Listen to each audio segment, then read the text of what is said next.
अभी अमित गए जी नहीं जब हम लोग। स्टार्ट करेंगे तो कुछ ना कुछ वीडियो या प्रेजेंटेशन एक्टिव रखना स्क्रीन पे अटेंडीज के। हाँ, hello, we are hi, live. Good afternoon सभी को और वेलकम आज के हमारे फिर से नए सेशन में, जो वीकली सेशन हम हर फ्राइडे को करते हैं उसमें। तो मैं अमित परब आप सबका स्वागत करता हूं और आज हम ये सेशन शुरू करेंगे प्रोजेक्ट संपूर्ण के अंतर्गत। जैसे हम बताते हैं कि प्रोजेक्ट संपूर्ण अपने आप में एक नई पहल है, जहां पे हम HIV और SRS की सर्विसेज को इंटीग्रेट करके हमारे जितने भी बेनिफिशियरीज हैं उन तक पहुंचाना चाहते हैं।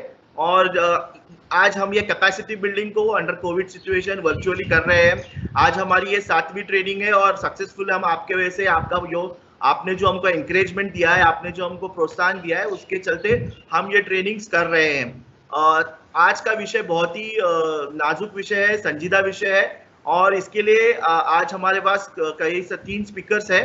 तो मैं ज्यादा आपका समय नहीं लूंगा। हम आज कोशिश करेंगे कि हम अपने टाइम को स्पीड करें। आज हमारा सेशन जो होगा वो 75 मिनट्स का है। हमारे पास 3 स्पीकर है हमारे साथ, तो और इनके बारे में अधिक विषय में जानकारी देंगे अभिना मैडम। सो मैं I just give hand over to Abhina ji. Abhina madam, over to you. Thank you Amit. सबको नमस्कार। केम छो तमे मजामा?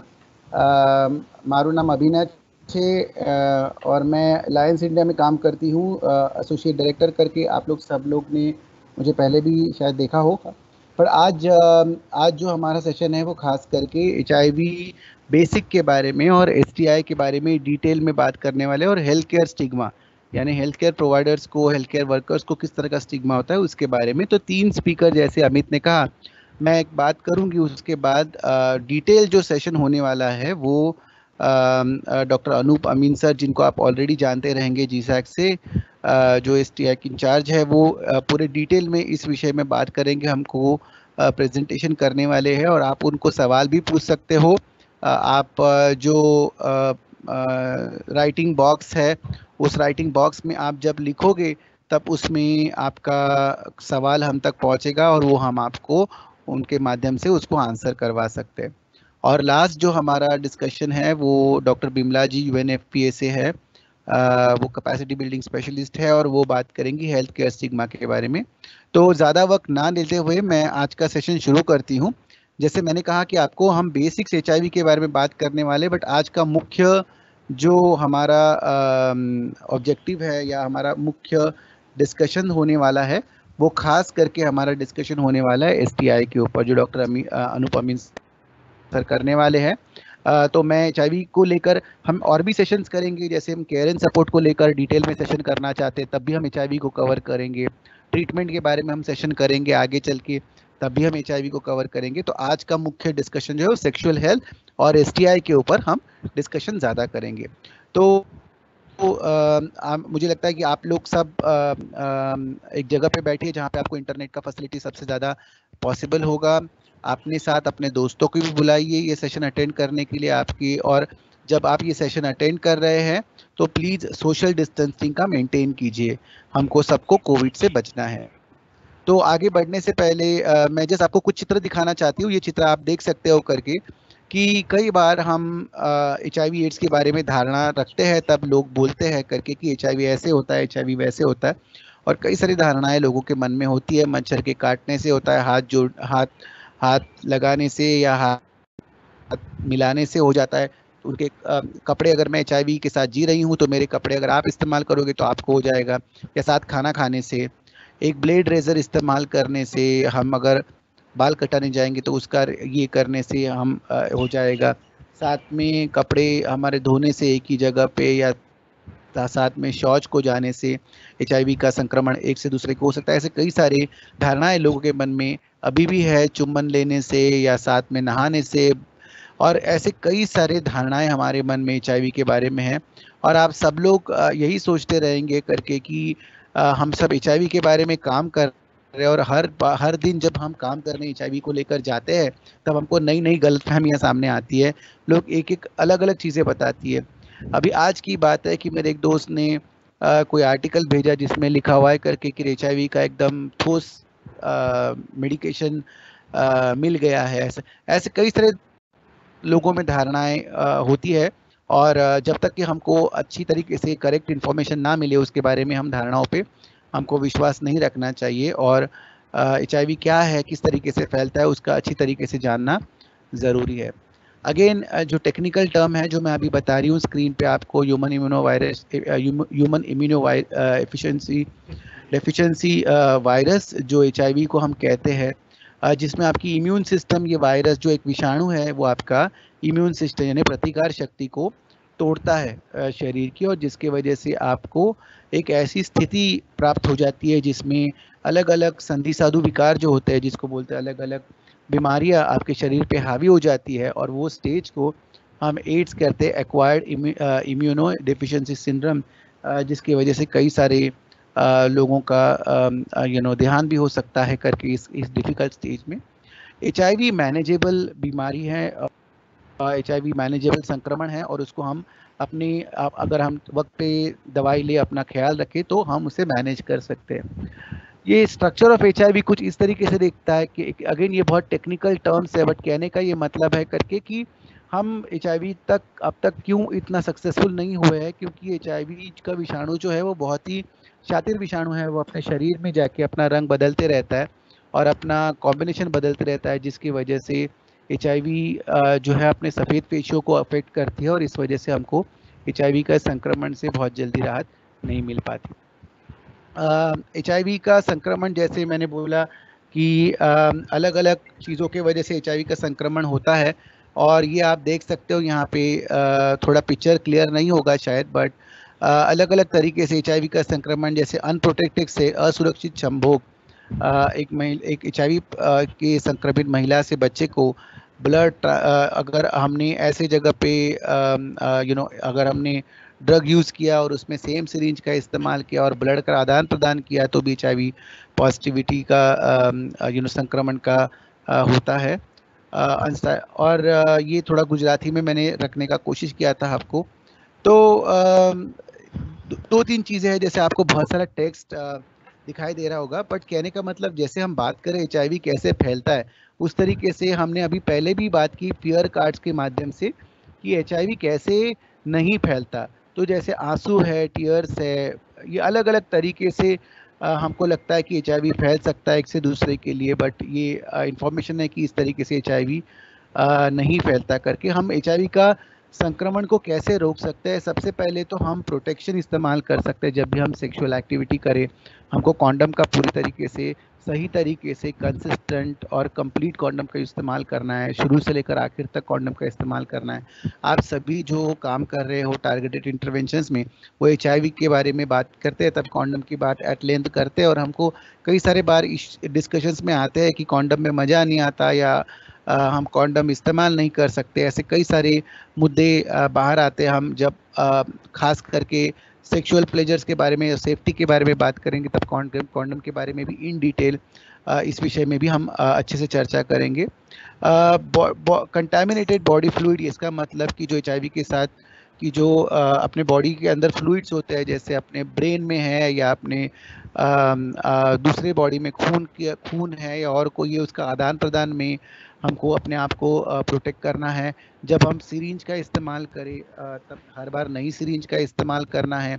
प्रेग्नेंट महिलाएं अगर HIV के साथ जी रही है तो उनको इंस्टीट्यूशनल डिलीवरी करनी है, और उनको PPTCT के में जो जाके अपने HIV के संक्रमण के बारे में बातचीत करनी है, उसके लिए जो नेवरापिन है या और कोई दवाइयाँ हैं उसका ध्यान में रखना है करके। तो इसी के अलावा जो हम बात करते हैं, जब HIV संक्रमण की बात करते हैं, तो हम QQR के बारे में बात करते हैं, यानी क्वांटिटी, क्वालिटी और रूट ऑफ ट्रांसमिशन। यानी ये बात हमेशा आपको ध्यान में रखना पड़ेगा कि HIV का ट्रांसमिशन होने के लिए कितना वायरस स्ट्रॉन्ग है और कितनी क्वांटिटी में वो मौजूद है एक पर्टिकुलर बॉडी फ्लूइड में या किसी भी तरीके से। ये मायने रखता है इन्फेक्शन होने के लिए, रूट ट्रांसमिशन होने के लिए। और दूसरा चीज़ ये भी है कि जैसे फॉर एग्जांपल हम बात करते हैं QQR, इसका मतलब जैसे HIV नहीं ट्रांसमिट होता इस तरह के एक्टिविटी से, जैसे कि आप किसी के स्किन को टच करते हो, अगर उसका पसीना आपके हाथ में लग जाता है, क्योंकि आपका स्किन बहुत ही स्ट्रॉन्ग बैरियर है आपके बॉडी में। उसी तरीके से अगर आप जैसे मैं HIV के साथ जी रही हूँ, तो मेरे कपड़े आप इस्तेमाल करोगे तो आपको HIV होने का खतरा नहीं है, ये आपको सोचना पड़ेगा।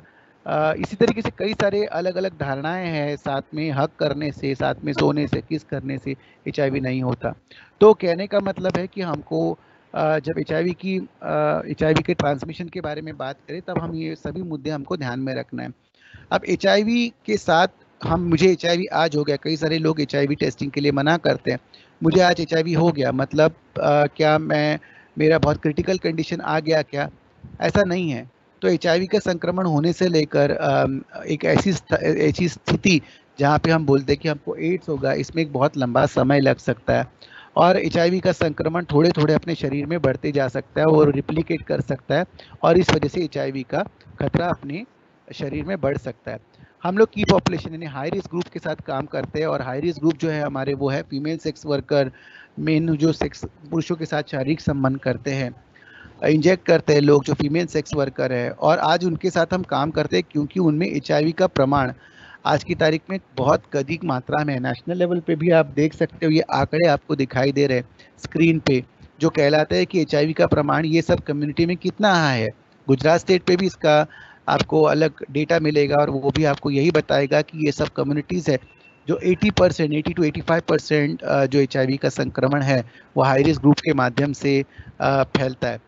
तो ये कौन से हाई रिस्क ग्रुप है ये भी यहाँ लिखा हुआ है, जो NACO ने नेशनल एड्स कंट्रोल प्रोग्राम के अंतर्गत आइडेंटिफाई किए गए हैं। उस पर फीमेल सेक्स वर्कर यानी महिला जो शरीर का आदान प्रदान करती है पैसे के लिए या काइंड के लिए, जो ड्रग्स का इस्तेमाल करते हैं, इंजेक्टेबल ड्रग्स का इस्तेमाल करते हैं, पुरुष के साथ शारीरिक संबंध रखता है, जो ट्रांसजेंडर वेमेन है, लालमा है हमारे गुजरात में बोलते हैं, या हिजराज है, जो अनसेफ सेक्सुअल एक्टिविटी करते हैं, वो भी इस तरह का सेक्सुअल में आ सकते हैं करके। तो अभी हम सब जो काम कर रहे हैं वो 90 के ऊपर काम कर रहे हैं, यानी जितने भी लोग HIV के साथ जी रहे हैं एटलीस्ट 90% लोगों में ये पता चले कि वो उनका HIV का स्टेटस क्या है। क्यों जानने का ज़रूरत है HIV का स्टेटस? बिकॉज जितने जल्दी इंसान को HIV का स्टेटस पता चलेगा उतने जल्दी वो ARV मेडिकेशंस ले सकता है, अपने आप को, अपने शरीर को स्ट्रॉन्ग कर सकता है, अपने इम्यून सिस्टम को स्ट्रॉन्ग कर सकता है, ताकि वो कभी वो स्टेज में पहुंचे ही नहीं जिसकी वजह से उसके बॉडी को हताहत हो या प्रॉब्लम हो। दूसरा चीज़ है करके कि 90% people who know their HIV status access treatment, यानी सिर्फ उनको जानकारी लेके ज़रूरत नहीं है। अभी अपना रिकमेंडेशन ये क्या है कि इमीडिएट ट्रीटमेंट, कि हमको पता चल गया HIV के बारे में, अगर मुझे HIV के साथ इन्फेक्शन है तो HIV का संक्रमण है, तो मुझे तुरंत ट्रीटमेंट शुरू करनी बहुत आवश्यक है। और वही गाइडलाइन WHO का भी अभी आज की तारीख में हम बात कर रहे करके। और थर्ड ऑफ कोर्स जिनका भी जो HIV के साथ जी रहे हैं उनका वायरल लोड यानी उन पे इन्फेक्शन की मात्रा उनके शरीर में वो इतनी कम कर ली जाए कि ताकि वो किसी और को ट्रांसमिशन ना दे सके, या उनकी हेल्थ जो है वो बहुत अच्छी हो सके। अगेन ये टारगेट 2030 तक का है, जिसको हम बोलते हैं fast tracking the target, last mile की बात कर रहे हैं हम। उसमें हम बात करते हैं, अभी भी कई सारे HIV के साथ जी रहे लोगों को अपना HIV स्टेटस मालूम नहीं, वो टेस्टिंग नहीं कर रहे, इस वजह से कि डर है, इस वजह से कि उनको लगता है कि उनको HIV नहीं है, इस वजह से भी कि वो टेस्ट के लिए उनको फैसिलिटी अवेलेबल नहीं है। ये कई सारे कारण हो सकते हैं कि लोगों को HIV के बारे में, अपने HIV स्टेटस के बारे में जानकारी नहीं है, और हमारा जो काम है वो इसी को लेकर खास करके है। ना HIV की जब हम बात करते हैं, HIV टेस्टिंग की बात करते हैं, तो 3-4 चीज़ें भूलनी नहीं चाहिए। आज की तारीख में HIV स्क्रीनिंग भी होता है, अपने यहाँ पे बहुत सिंगल प्रिक टेस्ट के माध्यम से community based testing facility available है, हर CBO में, हर टारगेटेड इंटरवेंशन में ये फैसिलिटी अवेलेबल है। और कंफर्मेटरी टेस्ट के लिए हम ICTC integrated counselling and testing centre में हम लोगों को भेजते हैं, जहाँ पे उनको प्री टेस्ट काउंसलिंग यानी HIV टेस्ट होने से पहले क्या टेस्ट है, किस बारे में टेस्ट है, टेस्ट का रिजल्ट क्या हो सकता है, किस तरह का व्यवहार आप किए, या अधिक जानकारी प्रिवेंशन के बारे में, ये सब चीज़ें प्री टेस्ट में बताई जाती है, जहाँ पे काउंसलर इंसान के प्रति बैठ के उनको काउंसलिंग प्रोवाइड करता है। पर प्री टेस्ट के साथ पोस्ट टेस्ट भी उतनी ज़रूरी है, क्योंकि एक इंसान को जब HIV पॉजिटिव स्टेटस पता चलता है तब एक बहुत डिफ़िकल्ट स्टेज से वो इंसान गुजरता है, और इस वजह से उनको ट्रीटमेंट के लिए लिंक नेटवर्क, PLHIV नेटवर्क के साथ लिंकिंग करवाना, और at the same time support group और एक मेंटल हेल्थ उस बंदे को देना, कि ये बताने के लिए कि HIV मैनेजेबल है, HIV को आप मैनेज कर सकते हो, आपको अपना खुद का केयर लेना होगा, ये ज़रूरी है। नाउ हम जैसे गुजरात सैक्स है या नैको है, ये करीब Gujarat national AIDS control programme के माध्यम से 16,000 के ऊपर टारगेटेड इंटरवेंशन चलते हैं, जिसको हम बोलते हैं टीआई। ये टारगेटेड इंटरवेंशंस में मुख्य मुद्दा यही होता है कि लोगों का एचआईवी के बारे में जानकारी हो, उनका एचआईवी टेस्टिंग हो, उनका एचआईवी पता चले, और एट द सेम टाइम लोगों को ये भी पता चले कि एचआईवी के लिए बचने के लिए हम क्या क्या कर सकते हैं करके। तो टीआई के टारगेटेड इंटरवेंशन के कई सारे कंपोनेंट है। जैसे सबसे पहले कंपोनेंट है बिहेवियर चेंज कम्युनिकेशन, यानी व्यवहार में बदलाव। व्यवहार में बदलाव मतलब जो खतरे का व्यवहार है, वो खतरे के व्यवहार से हम लोगों को कैसे बचा सकते हैं करके, उनको क्या जानकारी दे सकते हैं प्रिवेंशन के बारे में और चीज़ों के बारे में, और कॉन्डम का डिस्ट्रीब्यूशन करना, कॉन्डम के बारे में जानकारी देना, सोशल मार्केटिंग करना कॉन्डम का। ये ऐसे कई सारे कंपोनेंट टीआई के अंडर बिहेवियर चेंज कम्युनिकेशन में आते हैं। पीयर टू पीयर आउटरीच, यानी पीयर एजुकेटर्स होते हैं जो लोगों तक पहुंचते हैं, उनको जानकारी देते हैं, उनको जो आईसी मटेरियल है, कम्युनिकेशन मटेरियल है, उसके माध्यम से उनको जानकारी प्रोवाइड किया जाता है। एसटीआई सर्विसेज के Abhina madam, sorry I am interrupting you, your voice is very low and there is some disturbance also coming. Hello, can you hear me now? अभी आपको आवाज आ रहा है? तो हाँ, अभी ठीक है। थोड़ा सा आप थोड़ा लाउड बोलिए, क्योंकि there is a request that people are not able to hear you. Hello, अभी आपको आवाज आ रही है सब? Amit? Yes yes. Hello Amit, आवाज आ रही है आपको? आई कैन हियर यू या। हाँ, तो एसटीआई के बारे में अनूप सर अभी डिटेल में बात करने वाले हैं, तो मैं इतना ज़्यादा उसमें ड्वेल नहीं करूँगी। बट जैसे लुब्रिकेंट्स या कॉन्डम्स, इस तरह के सर्विसेज हम प्रोवाइड करते हैं लोगों को। फीमेल कॉन्डम्स भी एक जगह पे प्रोवाइड किया जाता था, और प्रिवेंशन टेक्निक्स के बारे में लोगों को अच्छी तरीके से जानकारी देते हैं। सिर्फ कॉन्डम देना या एचआईवी के बारे में जानकारी देना ये ज़रूरी नहीं है, बट एक एडवोकेसी करके हमारे पे अगर जेंडर बेस्ड वायलेंस हो रहा है या हमको अगर स्टिग्मा मिल रहा है, भेदभाव मिल रहा है सर्विसेज को लेने में, तो वो दूर करना भी ज़रूरी है। क्योंकि अगर एक पोषक इनेबलिंग इन्वायरमेंट, मतलब पोषक वातावरण, अगर हमारे हेल्थ सर्विसेज में पोषक वातावरण ना हो पाए, तो पोषक वातावरण ना होने की वजह से वो इंसान जो सर्विसेज ले रहा है वो लंबे समय तक सर्विस नहीं ले पाएगा, वो सर्विस में से निकल जाएगा और वो सर्विस कंटिन्यू नहीं कर पाएगा करके। इसी के साथ एचआईवी के साथ, जब हम एचआईवी की बात करते हैं, हम एचआईवी के साथ भेदभाव की भी बात करते हैं और ह्यूमन राइट्स की भी बात करते हैं। तो जैसे हम बात करते हैं इंटरनेशनल ह्यूमन राइट्स लॉज और ट्रीटीज, इस तरह का बात करते हैं कि जैसे हर इंसान जो एचआईवी के साथ जी रहा है उसके अपने कानूनी अधिकार है, उसके साथ भेदभाव नहीं कर सकते। उसकी जेंडर की अगर उनका वो अपने आप को एक अलग तरीके जेंडर से आइडेंटिफाई करता है, अगर ट्रांसजेंडर है या महिला है, तो उनके साथ जेंडर इनइक्वालिटी यानी जेंडर के साथ भेदभाव नहीं हो सकता उनका, और किसी भी एचआईवी सर्विसेज के लिए उनको मना नहीं किया जा सकता। उसी तरीके से ह्यूमन राइट्स को लेकर एक बहुत बड़ा काम हमारी संस्थाएं, हमारे टारगेटेड इंटरवेंशंस भी करते हैं। अभी एचआईवी बिल आ चुका है जिसके माध्यम से अम्यूजमेंट ऑफिसर होता है, तो अगर हमारे किसी के साथ भी भेदभाव होता है तो हम उसके पास कंप्लेंट कर सकते हैं करके। नाउ हम केयर एंड सपोर्ट के बारे में भी बात करते हैं। जैसे आप पता है कि आपको जब एचआईवी इंसान अगर एचआईवी पॉजिटिव आइडेंटिफाई करता है, संक्रमण के साथ आइडेंटिफाई करते हैं, तो उसको हम एआरटी के साथ लिंक करते हैं, और एआरटी के साथ लिंक करने के बाद उसको एआरवी मेडिकेशन दिया जाता है। वहाँ पे पोस्ट टेस्ट काउंसलिंग होती है, उसका एक ग्रीन कार्ड मेंटेन होता है, उसका पूरा टेस्टिंग होता है अलग अलग तरह का, ताकि वो पेशेंट्स का फिजिकल कंडीशन क्या है, उसका एलएफटी आरएफटी टेस्ट होता है ये जानने के लिए करके कि और कई बार ऐसे होता है कि जब हम एआरवी मेडिकेशन शुरू करते हैं, तब पहला जो इनिशियल स्टेज होता है 3 महीने का, 4 महीने का, यहाँ पे काउंसलिंग एंड सपोर्ट बहुत इंपॉर्टेंट होता है, क्योंकि कई सारी बार लोगों को कुछ साइड इफेक्ट को भी एक्सपीरियंस करना पड़ता है।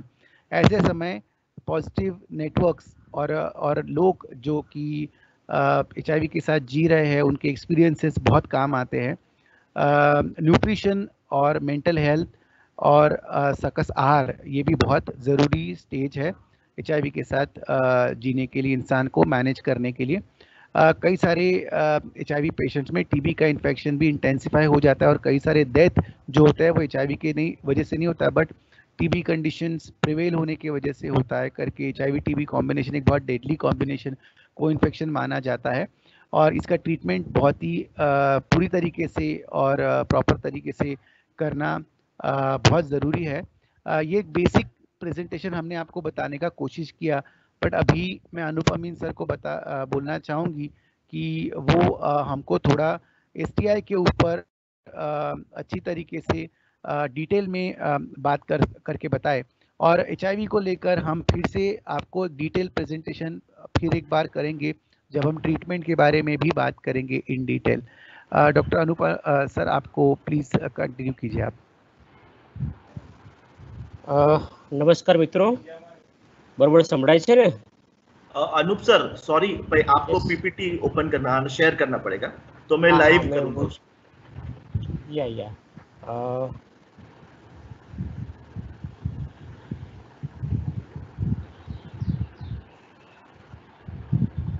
तो पीपीटी शेयर कर रहा हूँ।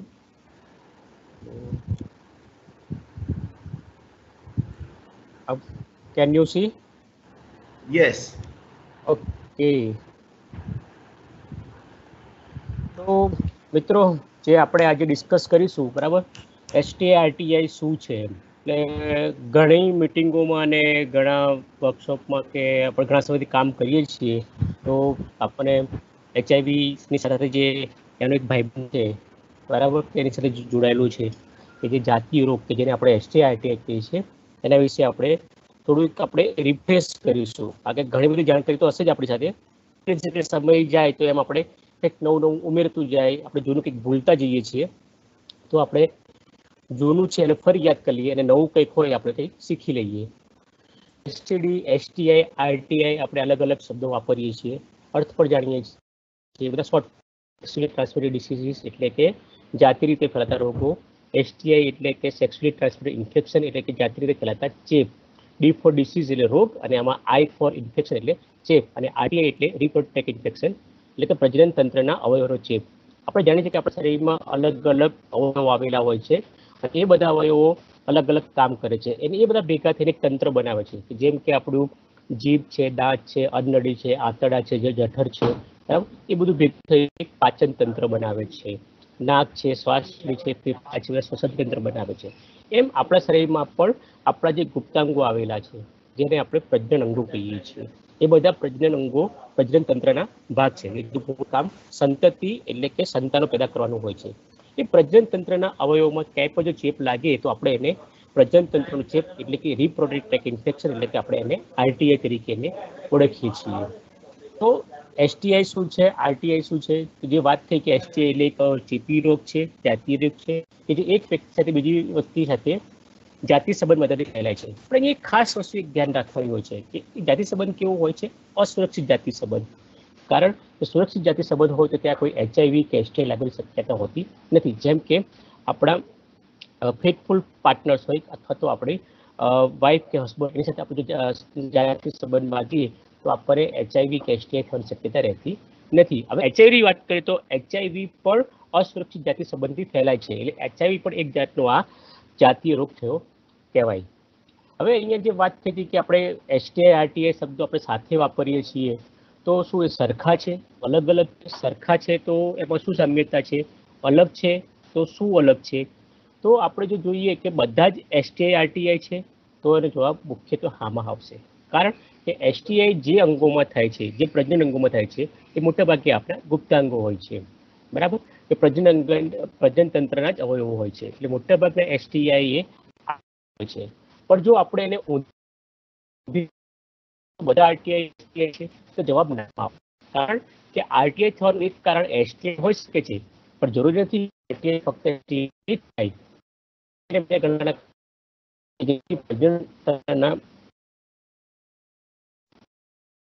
આપણે સાદું ઉદાહરણ લઈએ, બરાબર,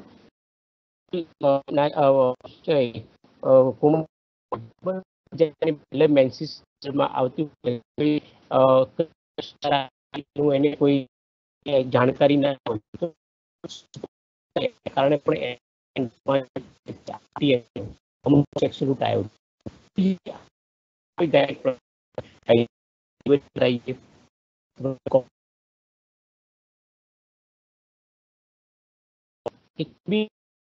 થવાનું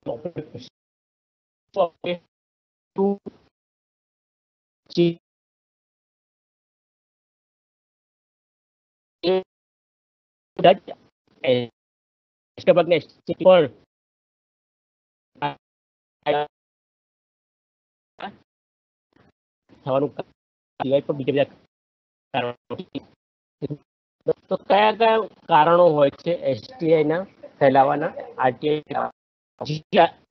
ખાસ વસ્તુ તમને હું ધ્યાનમાં લાવવા માંગુ છું મિત્રો કે એસટીઆઈ, આરટીઆઈ અને એચઆઈવી સંકળાયેલા છે. એટલે જે ચાર એ ચાર આરટીઆઈ ને આરટીઆઈ ફેલાય છે આપણે સૌ જાણીએ છીએ કે જેમાં સૌથી મુખ્ય કારણ અસ્વચ્છ જાતિ સંબંધ કે યોની આ સિવાય અન્ય કારણો જન્મેલા એચઆઈવી હોય તો આવનાર બાળકને પણ એચઆઈવી થઈ શકે છે. એ જ રીતે એવું હોય છે કે જો માતાને એસટીઆઈ નો રોગ ગર્ભા હોય તો આવનારા બાળકને પણ જન્મથી આ કેટલાક એસટીઆઈ લાગુ પડી શકતા હોય છે, જેમ કે સિફિલિસ. જો માતાને સિફિલિસ હોય તો આવનારા બાળકને પણ જન્મથી સિફિલિસ થવાની શક્યતા રહેલી હોય છે. ચેપગ્રસ્ત એચઆઈવી એને ચેપ અન્ય વ્યક્તિને પણ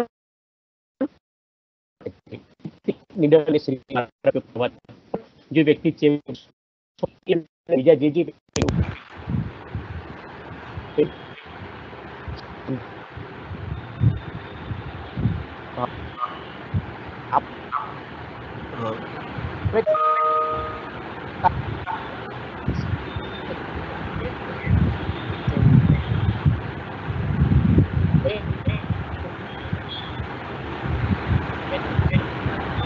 आवाज नहीं आ रहा.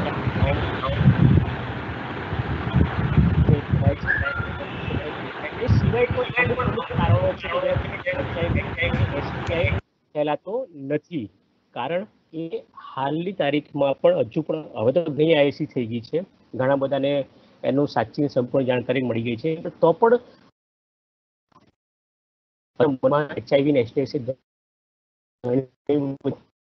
હોય છે અને એના કારણે આપણે જાણે અજાણે પણ એચઆઈવી રાખીએ છીએ. તો જો જાય કે ભાઈ આ કારણોથી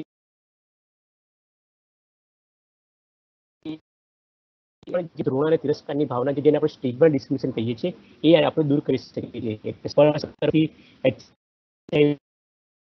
છીએ. ખાવાથી, મચ્છર કરડવા, બાથરૂમનો ઉપયોગ કરવા, સાથે રમવાથી, સાથે ભણવાથી, સાથે જોબ કરવાથી, સાથે ખાવાથી, બરાબર, સાથે સ્વિમિંગ પુલનો ઉપયોગ કરવાથી કે જે આ બધા કારણો આપણા જીવનમાં આપણે એનો ઉપયોગ આપણા જીવનમાં વણી શકીએ. ફેલાતો નથી. જાણકારી આપીશું તો આપણે જે પણ ડિસ્કશન થાય છે એ આપણે દૂર કરી શકીશું. વાત કરીએ છીએ કે એસટીઆઈ તો ઘણા કહે છે કે કોઈ આંકડા આંકડા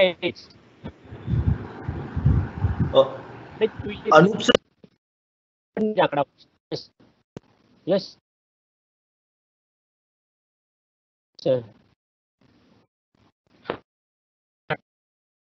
હેલો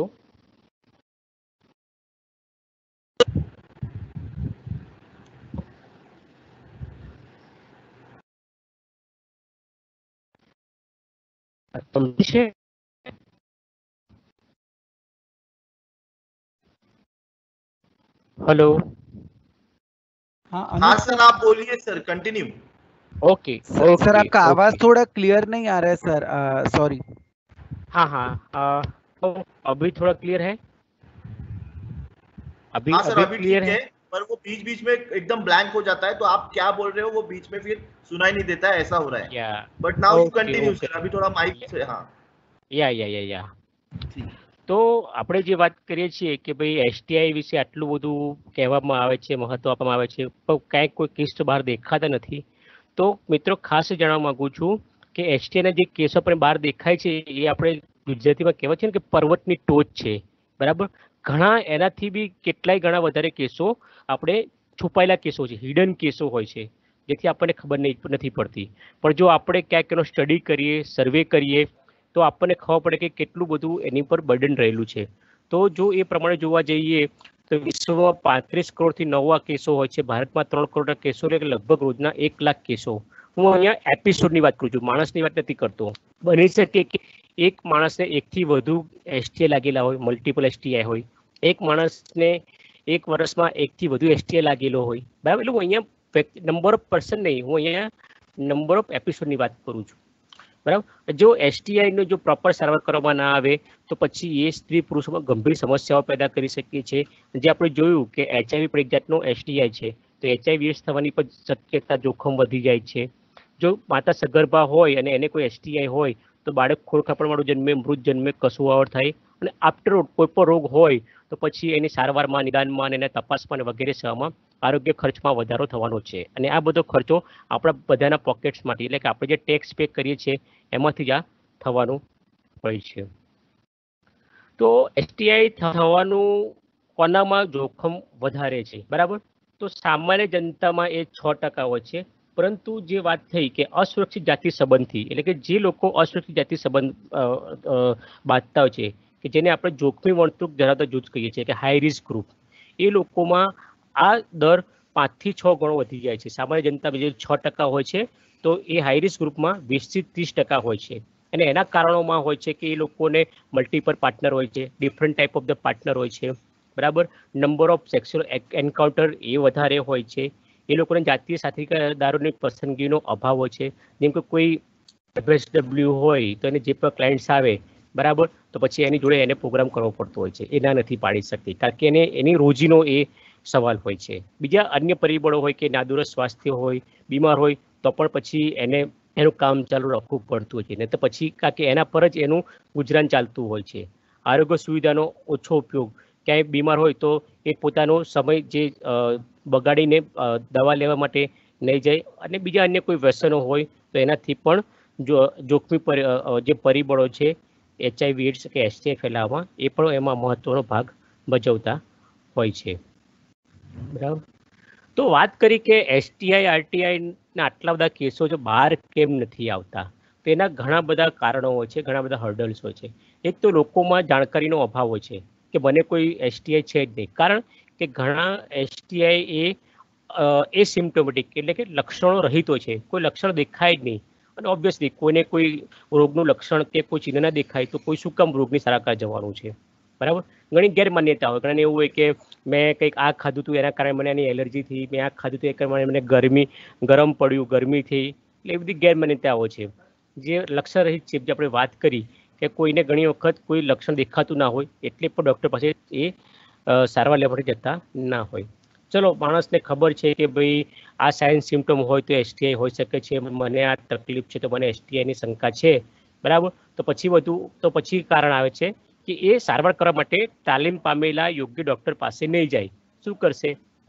જે ઘરે ઉપચાર હોય, ઘરગથ્થુ ઉપચાર હોય એ કરશે, અથવા તો પોતાની આસપાસ મિત્રો છે, સ્ત્રી હોય તો પોતાના મમ્મી છે, બેન છે, બેનપણી છે, સાસુ છે, નણંદ છે, પુરુષો હોય તો પોતાના મિત્રો પાસે કોઈ બી, અથવા તો ક્યાંક ને ક્યાંક જે જાતે શોધેલો કેવો કોઈ ઘરગથ્થુ ઉપચાર કરશે. પણ એ ક્વોલિફાઈડ ડૉક્ટર પાસે જે કરેક્ટ અને કમ્પ્લીટ ટ્રીટમેન્ટ હશે એ માટે નહીં જાય.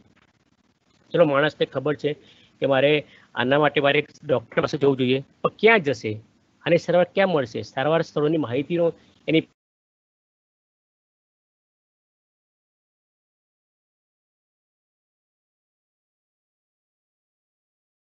એસટીઆઈ ક્લિનિક ચાલે છે, એનજીઓ હોય છે કે જ્યાં આપણને આની સારવાર મળતી હોય છે. પણ ત્યાં જશે તો ત્યાં એને પોતાની આ જે પણ તકલીફ હશે એ બાબતે ચર્ચા કરતા સંકોચ થશે.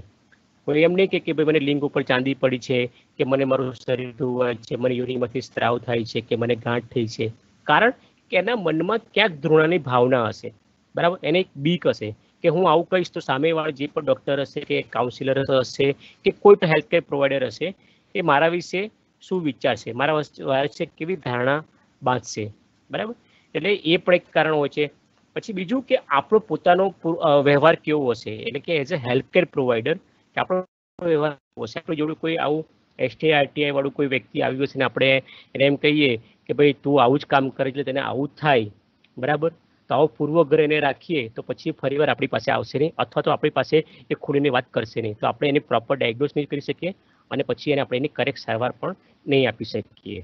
અને બીજું મહત્વનું એક પાસું છે કે શારીરિક તપાસ કરવા અંગેનો સંકોચ, કે જેમ કે આપણને પગમાં દુખાતું તો ડૉક્ટરની તપાસ પગની તપાસ કરશે, એમ આપણને ક્યાંય STI RTI થયો તો ક્યાં થશે? એ આપણા પ્રજનન અવયવમાં થશે અથવા તો ગુપ્તાંગોમાં થશે. અને જો દર્દી સ્ત્રી હશે અને ડૉક્ટર કે તપાસ કરનાર પુરુષ હશે, અથવા તો એનાથી ઊંધું હશે કે દર્દી પુરુષ હશે અને ડૉક્ટર સ્ત્રી હશે, તે પોતાના પ્રજનન અંગો અથવા તો ગુપ્તાંગોની તપાસ કરવા માટે રાજી નહીં થાય. બંને રીતે હશે, અથવા તો ડૉક્ટર પાસે એટલી બધી ઓપીડી હશે, એની પાસે ટાઈમ નહીં હોય, તો એ પણ કોઈ આ રીતે તપાસ કરશે નહીં. અને જો યોગ્ય તપાસ નહીં કરે તો યોગ્ય નિદાન નહીં થાય, ને યોગ્ય નિદાન નહીં થાય તો પછી યોગ્ય એની સારવાર પણ નહીં થાય. આ બધા કારણોથી આપણે STI RTIના કેસો જલ્દી બહાર આવી શકતા નથી, અથવા તો એમ કહીએ કે STIની સારવાર માટેના જે મુખ્ય જે હર્ડલ્સ કહીએ છીએ એ આ મુખ્ય હર્ડલ્સ હોય છે. જે વાત કરી કે STIને આટલું મહત્વ કેમ આપવામાં આવે છે, તો જો જોયું તો કેસો હોય છે એટલા બધા, ઉપરાંત STI RTI અને HIV જોડે એકદમ ગાઢ લિંકેજ રહેલી હોય છે. અગાઉ વાત કરીએ એમ કે અસુરક્ષિત જાતિ સંબંધથી HIV ફેલાય છે, એટલે HIV પણ એક પ્રકારનો STI થયો છે, કારણ કે HIVના કિસ્સામાં જોઈએ તો 85%થી વધુ કિસ્સાઓમાં HIVનો ચેપ અસુરક્ષિત જાતિ સંબંધી ફેલાયો હોય છે. જો HIVનો ચેપ થયો હોય તો એવી વ્યક્તિને STI લાગવાની સંભાવના ઘણી વધી જતી હોય છે. અને એ જ જો વ્યક્તિને STI થયો હોય તો એને HIV થવાની સંભાવનાનું જોખમ સામાન્ય કરતાં 5 થી 10 ગણું વધારે જોખમ રહેલું હોય છે STI વાળા વ્યક્તિને HIVના ચેપના જોખમ માટેનું, બરાબર. હવે અહીંયા એ જોઈએ તો કે STIમાં એટલું એક વસ્તુ સારું છે કે મોટાભાગના STIની સારવાર શક્ય છે જો એનું વેળાસર નિદાન કરવામાં આવે અને એની સંપૂર્ણ સારવાર કરવામાં આવે, બરાબર, તો STI મટી શકે છે. અને જો આપણે આપણા HIV પ્રોગ્રામનો મૂળ હેતુ HIVનો ફેલાવો ઘટાડવાનો છે, તો જો આપણે ખાલી STIને જે કંટ્રોલમાં લાવીશું ને તો HIVનો ફેલાવો આપોઆપ 40% સુધી ઘટી જશે. તો કોઈ પણ સ્ટ્રેટેજી આટલી પાવરફુલ નથી કે એક જ વસ્તુ પકડો અને એને કંટ્રોલ લાવી દો, બરાબર, સીધો ઘટાડો 40% સુધી ઓછો થઈ જાય. એટલે STI એ HIVને અટકાવવા માટેની એક પાવરફુલ અને કોસ્ટ ઇફેક્ટિવ સ્ટ્રેટેજી છે. કોસ્ટ ઇફેક્ટિવ એટલા માટે કે એમાં બહુ મોટો ખર્ચો થતો નથી. STIનું નિદાનની જે પદ્ધતિ છે કે જે લેબ ટેસ્ટ છે એ બી એટલા કંઈ મોંઘા હોતા નથી, અને એની સારવાર માટેની જે દવાઓ છે એ પણ કોઈ એટલી મોંઘી હોતી નથી. જે રૂટીન એન્ટીબાયોટિક છે એ રૂટીન એન્ટીબાયોટિક જ હોય છે. અને દરેક હવે ICTC અને STI ક્લિનિકમાં તો STIની સારવાર અને નિદાન વિનામૂલ્યે થાય છે અને દરેક માહિતી એમાં ગોપનીય રાખવામાં આવે છે.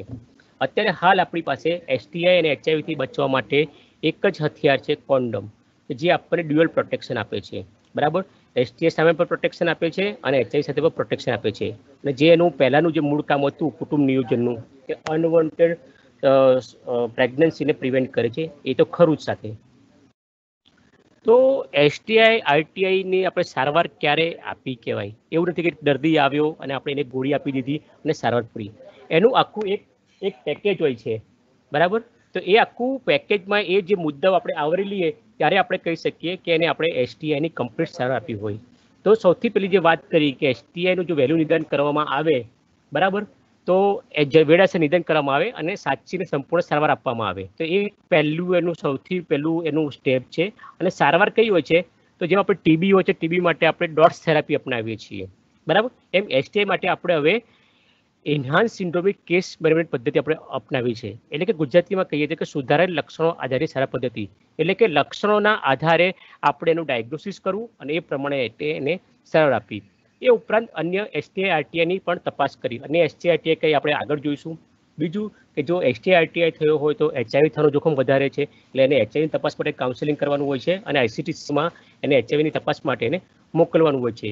દર્દીનું રેગ્યુલર ફોલોઅપ લેવાનું હોય છે કે હવે દવા લીધા પછી કેવું છે, દવાનો કોર્સ કે નહીં, આગળ પછી એને STI ન થાય તો એ માટે એને જે આપણે પ્રિકોશન લેવાના છે પ્રિવેન્શન માટેના, એ બધાનું પણ આપણે એનું જોવાનું હોય છે. અને બીજું સૌથી અગત્યનું અને સૌથી મોટું પરિબળ આવે છે પાર્ટનર ટ્રીટમેન્ટ, જાતિ સાથીદારની ઓળખ અને સારવાર. કારણ કે જો આપણે STI છે રોગ, બરાબર, તો કઈ રીતે થાય કે અસુરક્ષિત જાતિ સંબંધથી, બરાબર. એટલે ક્યાંક જો એ સાથીદારનો રોગ હશે તો આપણા જે પેશન્ટ હોય છે એનામાં આવ્યું હશે, અથવા તો પેશન્ટને હશે તો એના પાર્ટનરમાં આવ્યું હશે, બરાબર. હવે જો આપણે એક જ વ્યક્તિની સારવાર કરીશું તો શું થશે કે જે આપણો પેશન્ટ છે, ચલો એ આવ્યો આપણી પાસે સારવાર લેવા માટે, તો એ જ ક્યોર થયો, એનો પાર્ટનર ક્યોર ના થયો. તો ફરી એ પેશન્ટ જ્યારે એના પાર્ટનર સાથે સેક્સ્યુઅલ કોન્ટેક્ટ રાખશે તો ફરી એના જે પાર્ટનર તો જો ક્યોર નથી થયો તો એનામાંથી રોગ ફરી પાછા આપણું જે પેશન્ટ છે ઇન્ડેક્સ ક્લાયન્ટ છે એને લાગવાનો છે, ફરી પાછો આપણી પાસે આવે, ફરી ક્યોર કર્યો, ફરી પાછું એને ઇન્ફેક્શન થયું. પેશન્ટથી પાર્ટનર, પાર્ટનરથી પેશન્ટ, આ એક જે ચક્રીય સાયકલ કહેવાય, વિશેષ સાયકલ છે, ફરતી જ રહેશે. અને જે પેશન્ટને શું થશે કે ડૉક્ટર સાહેબ રોગ મટાડી શકતા નથી, તો ડૉક્ટર સાહેબને કંઈ ખબર પડતી નથી.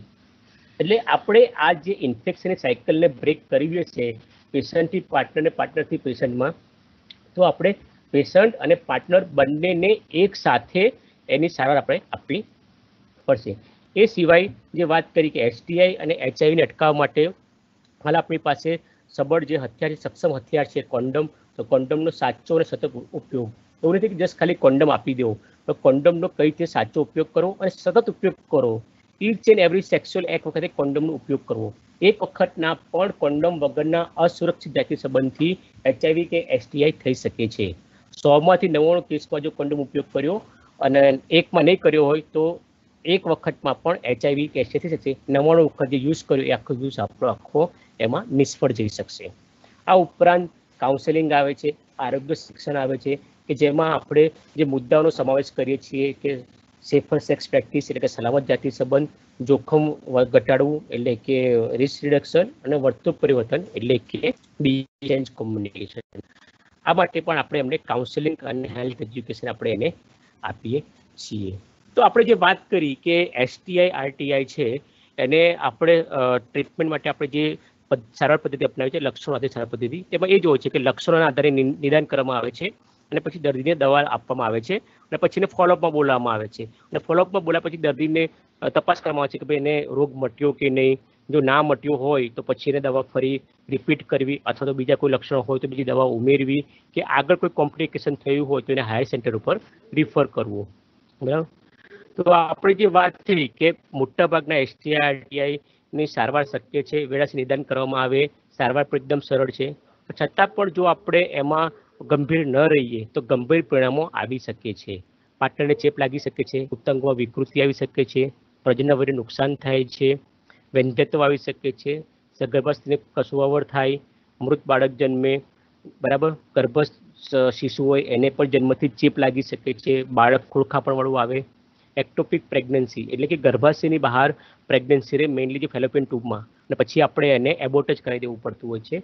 અને ગર્ભાશયના મુખનું કેન્સર પણ જો STI હોય, એક STI આપણે હોય છે જેનેટલ વાર્ડ્સ, એ વાર્ડ્સ માટેનું જે પરિબળ છે, બરાબર, તો એ આવે છે virus, human papilloma virus HPV, અને એ જ વાયરસથી સ્ત્રીઓમાં ગર્ભાશયના મુખનું કેન્સર થાય છે. એટલે કે જે સ્ત્રીમાં HPV ઇન્ફેક્શન હોય તો એ સ્ત્રીને ગર્ભાશયના મુખનું કેન્સર થવાની પણ શક્યતા ખૂબ રહેલી હોય છે.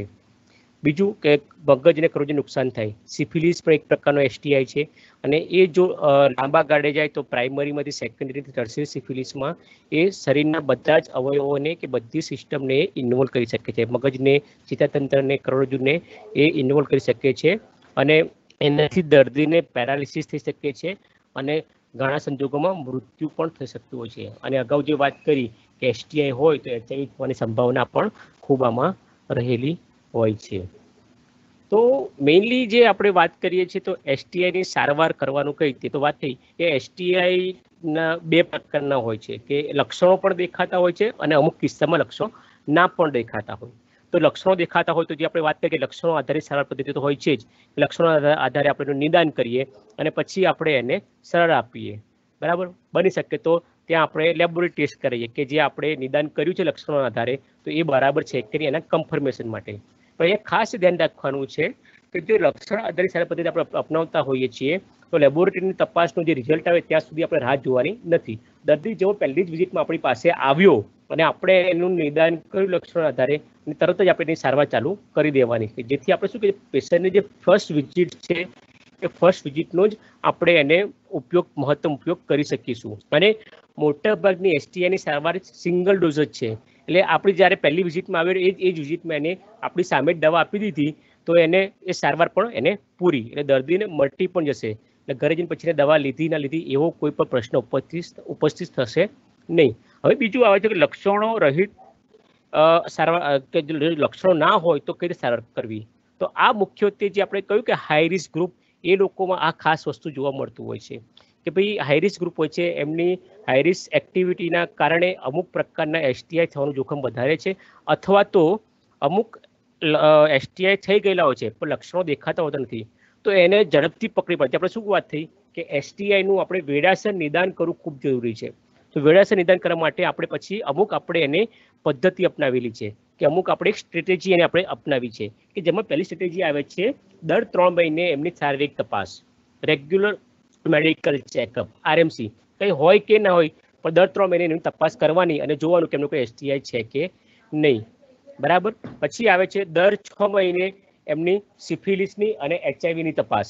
બરાબર, કે દર 6 મહિને એમને સિફિલિસની તપાસ કરી, એટલે જેથી એમને એચઆઈવી કે સિફિલિસ હશે તો તરત જ આપણને ખબર પડી જશે.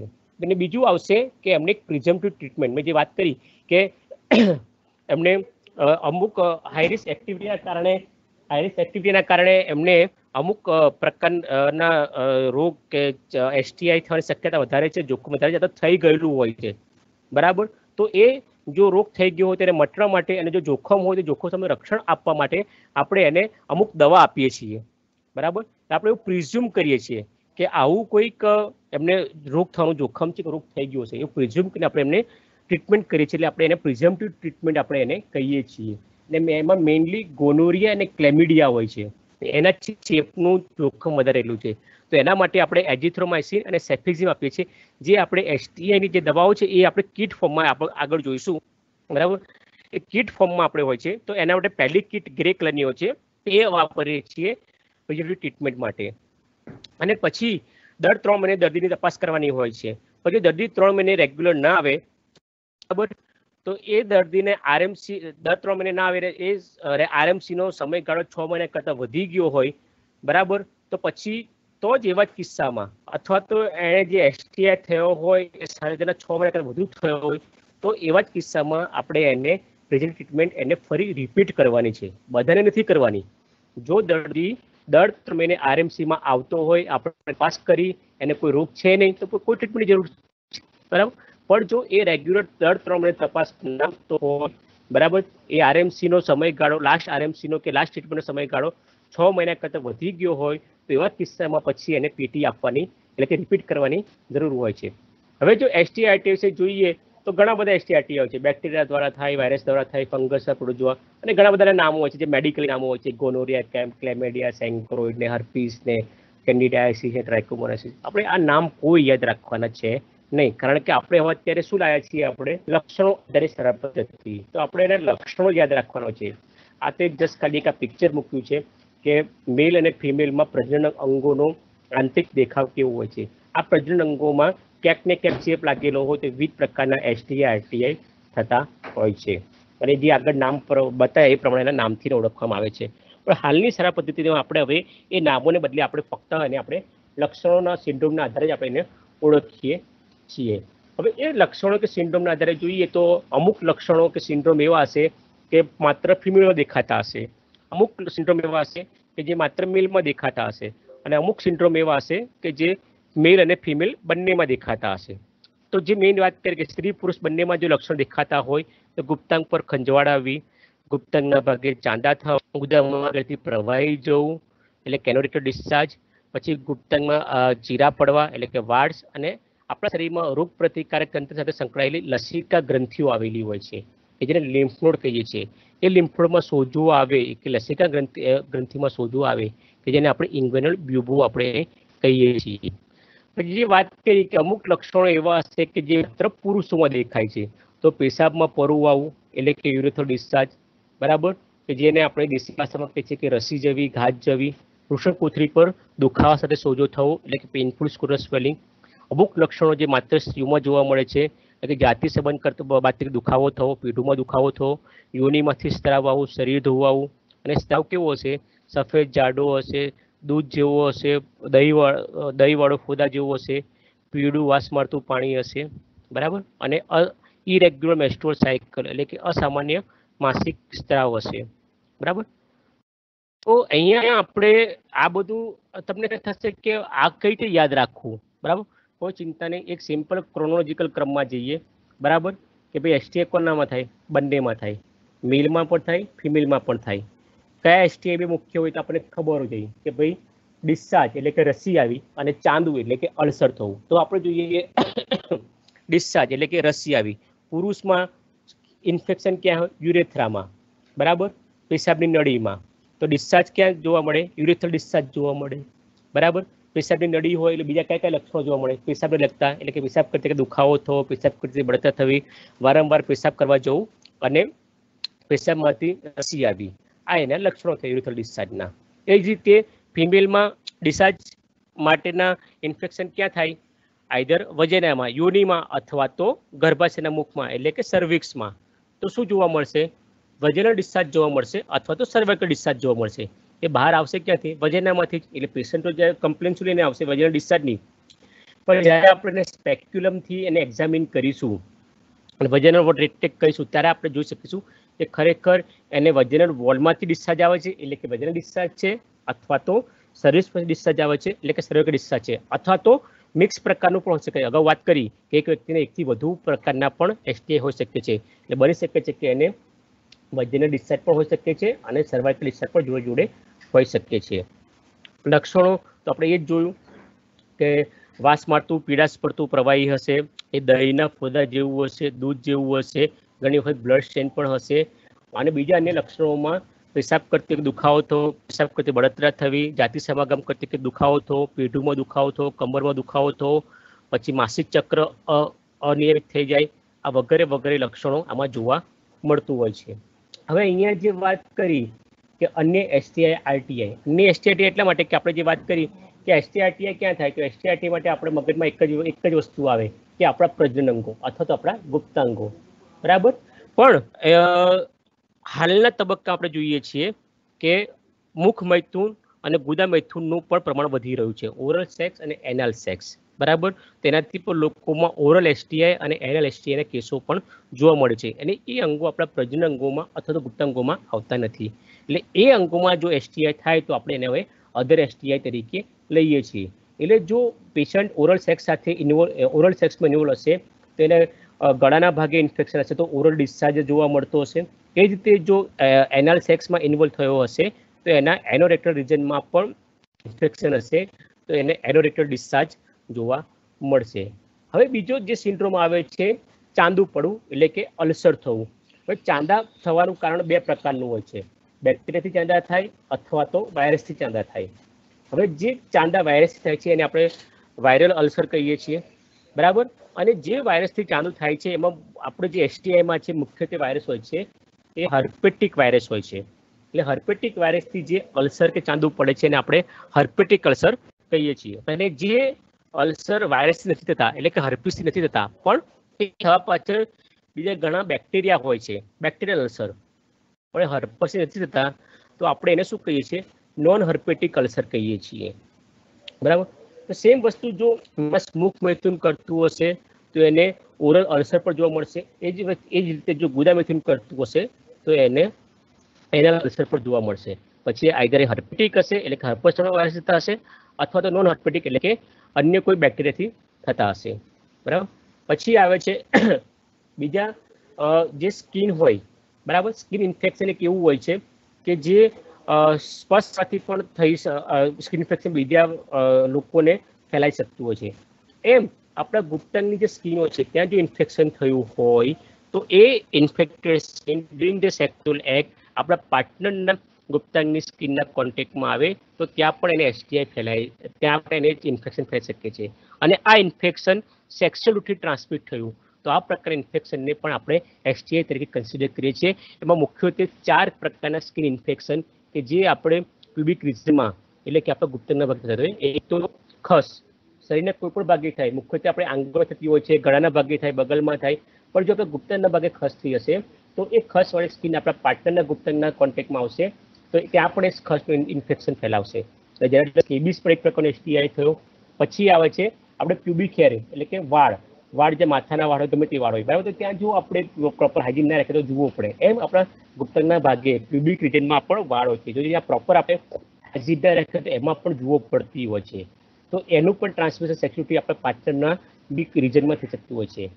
તો પ્યુબિક લાઇસ ઇન્ફેસ્ટેશન એટલે કે જુઓનું ટ્રાન્સમિશન એ બીજું એક પ્રકારનું ઇન્ફેક્શન આવે છે. ત્રીજું આવે છે મોલસ્કમ કોન્ટાજિયોસમ કે જેને આપણે સિમ્પલી મોલસ્કમથી આપણે એને ઓળખીએ છીએ. મોતીના દાણા જેવા શરીર પર ઇરપ્શન થતા હોય છે. જે ગુપ્તના ભાગે હોય તો એનું પણ ઇન્ફેક્શન સામેના વ્યક્તિ એટલે કે આપણા પાર્ટનર્સને પણ એનું ઇન્ફેક્શન લાગી શકતું હોય છે. અને બીજું આવે છે વાર્ડ્સ કે જે આપણે વાર્ડ્સ તરીકે એના માટે મુખ્યત્વે વાયરસ જવાબદાર છે. હ્યુમન પેપિલોમા વાયરસ કે જે સ્ત્રીઓમાં ગર્ભાશયના મુખના કેન્સર માટે પણ જવાબદાર હોય છે. આ સિવાય જે આપણે વાત કરી કે આપણા શરીરમાં રોગ પ્રતિકારક શક્તિ સાથે સંકળાયેલી લસિકા ગ્રંથિ આવે છે બરાબર. એમાં ક્યાંક સોજો આવે તો પણ એ થાય છે. તો એની પણ એક તમને ખાસ એ વાત કરું કે લસિકા ગ્રંથિનું એ લાક્ષણિકતા એ છે કે જે આપણા શરીરના જે અંગોમાં ક્યાંક સોજો આવ્યો હોય, ઇન્ફેક્શન થયું હોય કે ઈજા થઈ હોય તો એની આસપાસની લસિકા ગ્રંથિમાં તરત સોજો આવી જશે. લસિકા ગ્રંથિને ઇંગ્લિશમાં મેડિકલ ભાષામાં લિમ્ફ નોડ કહીએ છીએ. તો લિમ્ફ નોડનો જે સ્વેલિંગ આવે તો એને મેડિકલ ભાષામાં એને બ્યુબો કહીએ છીએ. સિમ્પલ ઉદાહરણ આપું તો ટીબી ક્યાં થશે? ફેફસામાં બરાબર. તો ફેફસામાં ટીબી થયું એટલે છાતીમાં. તો છાતીમાં ઇન્ફેક્શન હોય તો આપણી બાજુમાં કયા લિમ્ફ નોડ આવેલા હોય? બગલના અથવા તો ગળાના ભાગે લિમ્ફ નોડ આવેલા હોય, એક્ઝિલરી અથવા તો તો તમે જોજો કે જેને ટીબી બગલના કે ગળાના ભાગે પણ ગાંઠ જોવા મળશે. તો જૂનો એક રોગ છે પ્લેગ બરાબર. તો પ્લેગ પણ ફેફસાનો રોગ છે. છાતીમાં આવેલા હોય ફેફસા ત્યાં ઇન્ફેક્શન થયું હોય તો એમાં પણ ગળાના ભાગે કે બગલના ભાગે ગાંઠો જોવા મળશે. તો પ્લેગ વિશે આપણે સાંભળ્યું છે, બ્યુબોનિક પ્લેગ. એ આ જ છે કે પ્લેગના કારણે જે ઇન્વર્નલ લિમ્ફ નોડ છે એમાં સોજો આવી ગયો, બ્યુબો થઈ ગયો હોય. તો એમ અહીંયા પણ STI ક્યાં આગળ થાય છે બરાબર? ગુપ્તાંગોમાં. ગુપ્તાંગો ક્યાં આવેલા હોય? આપણા સાથળના ભાગે એટલે કે ઇન્ગ્વાઇનલ રિજનમાં બરાબર. એ રિજન મેડિકલ ભાષામાં એ ભાગને ઇન્ગ્વાઇનલ રિજન કહે છે. અને એ રિજનમાં જ્યાં લિમ્ફ નોડ આવેલા એને ઇન્ગ્વાઇનલ લિમ્ફ નોડ કહે છે. એટલે કે જો ઇન્ગ્વાઇનલ રિજનમાં ક્યાંક પણ આપણને ઇન્ફેક્શન હોય થયું હોય તો ઇન્ગ્વાઇનલ રિજનલ લિમ્ફ નોડમાં પણ સોજો આવી જાય અને લિમ્ફ નોડ બ્યુબો બની જાય. એટલે એ સિન્ડ્રોમ થઈ ગયો આપણો ઇન્ગ્વાઇનલ બ્યુબો બરાબર. તો ખ્યાલ આવી ગયો કે મેઇન બે સિન્ડ્રોમ હોય છે, રસી આવી એટલે કે ડિસ્ચાર્જ થવો અને અલ્સર થવું. મેલમાં રસી આવે તો શું હોય છે કે યુરેથ્રલ ડિસ્ચાર્જ, યુરેથ્રલમાં ઇન્ફેક્શન હોય. હવે જે વાત કરી કે જો અમુક ઇન્ફેક્શન એવા હોય છે કે જેને પ્રોપરલી કેર લેવામાં ના આવે તો પછી કોમ્પ્લિકેશન થઈ જાય, આગળ વધતું જાય, ઇન્ફેક્શન પણ વધતું જાય અને ગંભીર પરિણામો એ કરે. તો અહીંયા માણસને પેશાબની નળીમાં ઇન્ફેક્શન છે, જો એ પ્રોપરલી એને કેર લેવામાં આવે, ટ્રીટ કરવામાં આવે તો ઇન્ફેક્શન વધતું આગળ જઈને એ એના શુક્રપિંડ બરાબર એટલે કે જે શુક્રપિંડ કે જે એના વૃષણ કોથળીમાં આવેલા છે ત્યાં સુધી એ ઇન્ફેક્શન પહોંચી જતું હોય છે અને ત્યાં પછી સોજો ઉત્પન્ન કરતું હોય છે. ત્યાં સોજાના કારણે દુખાવો થતો હોય છે. એટલે વૃષણ કોથળીમાં સોજો આવે છે અને દુખાવો પણ થાય છે. તો પછી એ સિન્ડ્રોમ બની છે પેઇનફુલ સ્ક્રોટલ સ્વેલિંગ. એ જ રીતે જો ફિમેલમાં ઇન્ફેક્શન વજનના અથવા સર્વિક્સમાં હશે અને જો એને પ્રોપર ટ્રીટ કરવામાં નહીં આવે તો ઇન્ફેક્શન વજનમાંથી સર્વિક્સમાંથી એની ફેલોપિયન ટ્યુબમાંથી ઓવરીસમાં. એ બધા ઓર્ગન ક્યાં આવેલા હોય છે? પેટમાં પણ ક્યાં આગળ? યુટીના નીચેના ભાગે. એટલે આપણે એને કયું રીજન કહીએ છીએ? લોઅર એબ્ડોમિનલ કહીએ છીએ અથવા તો પેલ્વિસ કહીએ છીએ. તો ત્યાં એ બધા ઓર્ગન્સ એ બધા આવેલા હોય છે અને એમાં એ દુખાવો ઉત્પન્ન કરશે. તો આપણે ફર્સ્ટ સિન્ડ્રોમ લઈએ છે લોઅર એબ્ડોમિનલ પેઇન અથવા તો પેલ્વિક ઇન્ફ્લેમેટરી ડિસીઝ. આ પેલ્વિસના જે ઓર્ગન આવે છે એમાં એ ઇન્ફ્લેમેશન પેદા કર્યું એટલે પેલ્વિક ઇન્ફ્લેમેટરી ડિસીઝ PID અથવા તો લોઅર એબ્ડોમિનલ પેઇન એટલે તો LAP કે જેને આપણે સામાન્ય ભાષામાં શું કહીએ છીએ? પેઢુમાં દુખાવો થવો. તો આ થયા આપણા STI સામાન્ય લક્ષણો. થોડા પિક્ચર જોઈશું તો આપણે ખબર પડશે કે આ અલ્સર જે જેનેટર અલ્સર છે એનું પિક્ચર છે. પહેલું પિક્ચર છે હર્પેટિક અલ્સર છે. કઈ ખબર પડે તો એ અલ્સર હંમેશા સુપરફિશિયલ હોય બરાબર. સ્કિન ઉપર હોય એટલે યલોઇશ કલરનું હોય. પાણી ભરેલી ફોડકીઓ જોવા મળતી હોય. એ ફોડકીઓ ફૂટી જાય પછી ચાંદુ પડે અને આ અલ્સર હંમેશા બળતરાવાળું અને દુખાવાળું હોય. જ્યારે નોન હર્પેટિક અલ્સર એ ડીપ અલ્સર હોય. એ ચામડીને ભેદીને છેક અંદર સુધી ગયું એટલે રેડિશ હોય. એમાં કોઈ પાણી ભરેલી ફોડકીઓ જોવા ના મળે. અને આ અલ્સર એટલું ડીપ હોય છે કે આપણે બ્લડ વેસલ્સ અને નર્વ વેસલ્સને પણ ડેમેજ કરી નાખે એટલે આપણને સમજ ના પણ આવે. એટલે આમાં કોઈ આપણને દુખાવો કે બળતરા આપણને જોવા મળશે નહીં. પછી આવે છે યુરેથ્રલ ડિસ્ચાર્જ, કે આ જે પેશાબની નળી કે યુરેથ્રા છે એમાંથી આવો ક્રીમી અથવા તો વોટરી જેવો ડિસ્ચાર્જ આમાં જોવા મળતો હોય. અને એ સિવાય જે અન્ય લક્ષણો જે વાત કરી કે પેશાબની નળીમાં ઇન્ફેક્શન હોય તો પેશાબ કરતી દુખાવો થાય, બળતરા થાય, વારંવાર પેશાબ કરવા જવું પડે, એ લક્ષણો પણ આમાં જોવા મળતા હોય છે. પછી આવે છે ઇન્ગ્વાનલ સ્વેલિંગ, બરાબર. કારણ કે ઇન્ગ્વાનલ બીવો જે વાત કરી કે સાથળના ભાગને આપણે ઇન્ગ્વાનલ કહીએ છીએ, એમાં લિમ્ફ નોડમાં સોજો આવે, ગાંઠ જેવું થાય, બરાબર. એ એક બાજુ પણ હોઈ શકે છે, બંને બાજુ પણ હોઈ શકે છે, બરાબર. ને અહીંયા તમે બીજા પિક્ચરમાં તમે જોશો કે બંને બાજુ ઇન્ગ્વાનલ રિજનમાં ગાંઠ જેવું થયું છે, એટલે બાયલેટરલ ઇન્ગ્વાનલ બીવો છે. અને સીધા લિંગ ઉપર તમે એને ચાંદુ પણ જોઈ શકશો કે એને અલ્સર પણ છે. એ આગળ વાત કરી કે ભાઈ એક વ્યક્તિને એક સમયે એકથી વધુ પણ STI હોઈ શકે છે. આ પિક્ચર છે પેઇનફુલ સ્ક્રોટલ સ્વેલિંગ, એટલે કે વૃષણ કોથળીમાં દુખાવા સાથેનો સોજો આવવો. અહીંયા ખાસ દુખાવા સાથે એટલા માટે કહીએ છીએ કે સ્ક્રોટલ સ્વેલિંગના બીજા ઘણા કારણો પણ હોય છે. હર્નિયા હોય છે, હાઇડ્રોસીલ હોય છે, ઇન્જરી થયું હોય, બરાબર, ટીબી થયો હોય, કેન્સર થયું હોય, એ બીજા આ બધા કારણોમાં પણ ઇન્ગ્વાનલ સ્વેલિંગ જોવા મળતું હોય છે. પણ આ બધા કારણોમાં ઇન્ગ્વાનલ સ્વેલિંગ હંમેશા કેવું હોય છે? પેનલેસ હોય છે, દુખાવો નથી હોતો. અને એ સ્વેલિંગ એ રિડ્યુસ થઈ જતું હોય છે, એટલે કે માણસ જો સૂઈ જાય ને તો સોજું ઉતરી જતું હોય છે. જ્યારે જો STI થી જો ઇન્ગ્વાનલ સ્ક્રોટલ સ્વેલિંગ જોવા મળતું હશે તો ઓલવેઝ એ કેવું હશે? હંમેશા પેઇનફુલ હશે, અને એ જે સોજું ઉતરશે નહીં, એટલે કે એ રિડ્યુસિબલ સ્વેલિંગ નહીં હોય. આ પિક્ચર છે વેજિનલ ડિસ્ચાર્જ અને સર્વાઇકલ ડિસ્ચાર્જનું. આપણે જે જોઈએ છે દહીંના ફૂદા જેવો વ્હાઇટ પડતો ડિસ્ચાર્જ હોય છે. તો પેટમાં જોઈએ તો આ ચિકન થઈ ગયું છે, અને ઘણી વખત બ્લડ સ્ટેન પણ જોવા મળતું છે. અને ઘણી વખત સર્વિક્સના મુખના ભાગે ચાંદા, સર્વાઇકલ અલ્સર પણ એમાં જોવા મળતું હોય છે. આ પિક્ચર છે એનોરેક્ટલ STIના, કે જે પહેલા જ પિક્ચરમાં છે કે તમને ત્યાં અલ્સર એનલ રિજનમાં અલ્સર જોવા મળતો હશે. અને નીચેનું પિક્ચર કે જેમાં તમે વ્હાઇટ કલરનો એનલ ડિસ્ચાર્જ પણ તમે એમાં જોવા મળતું હોય છે. તો વાત કરી કે આ બધા STIના સિન્ડ્રોમના આધારે આપણે એને યુઝ કરી શકીએ છીએ કે ભાઈ આ વ્યક્તિને યુરિનલ ડિસ્ચાર્જ છે, અને વેજિનલ ડિસ્ચાર્જ છે, સર્વાઇકલ ડિસ્ચાર્જ છે, કે એને સ્ક્રોટલ સ્વેલિંગ છે. અને STIની ટ્રીટમેન્ટ માટે આપણે પછી કિટ્સ ફોર્મમાં દવાઓ આપણે બનાવવામાં આવેલી છે. કિટને નંબર આપેલા છે 1, 2, 3, 4, 5, 6, 7, અને અલગ અલગ કલર કોડિંગથી પણ એને અલગ કરેલા છે. ગ્રીન છે, ગ્રે છે, વ્હાઇટ છે, બ્લુ છે, યલો છે, રેડ છે, બ્લેક છે, બરાબર. અને કીટ ઉપર દવા લખેલી હોય છે કે ભાઈ આમાં કઈ દવા કેટલા મિલીગ્રામ છે, કઈ રીતે કેટલા દિવસ લેવાની હોય છે, બરાબર, એ રીતે લખેલી હોય છે. એક આ સિમ્પલ ટેબલ હોય છે કે આપણે દરેકને ખ્યાલ જ હશે કે ટેબલ પર આપેલું છે, એની માટેનું પોસ્ટર પણ પાછળ સ્લાઇડમાં આવે છે. કે એનાથી એ પોસ્ટરના આધારે પણ એક સામાન્ય માણસ પણ STI સમજી શકે છે, અને STIની ટ્રીટમેન્ટ પણ કરી શકતું હોય છે. એ સિવાયના અન્ય બીજા એક STIની જે વાત કરી કે આપણે જે મેજર સ્કિન ઇન્ફેક્શનમાં વાત કરી કે ભાઈ સ્કેબિસ હોય, વાર્ડ્સ હોય, મોલસ્કમ હોય, બરાબર. તો એ માટે પણ એ કીટ નહીં આવે, પણ એ માટે સ્પેશિયલ કરવાની જરૂર પડતી હોય છે. તો વાળ સાથે ફુલાવરના મસા જેવા હોય છે, નાના હોય તો એને પોડોફાઇલિન લગાવી એને લગાવી દઈએ તો બળી જાય છે. ઘણી વખત મોટા મસા હોય તો પછી એને કોટરીથી બાળવા પડતા હોય છે. જે વિવિધ ક્લાસ ઇન્ફેક્શન જુઓ પડી હોય તો પરમિથિનનું લોશન લગાવવું પડતું હોય છે. 10 મિનિટ રાખીને પછી ધોઈ નાખવાનું હોય છે, અને 1 વીક પછી વ્યક્તિને બોલાવવાની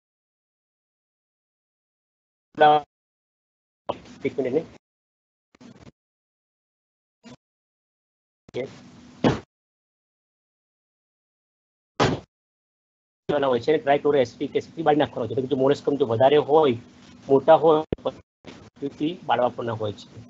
અને આ સ્કેબિસ હોય છે કે જે સામાન્ય જેમ જે ખસ થઈ હોય છે એ જ દવામાં વપરાય છે.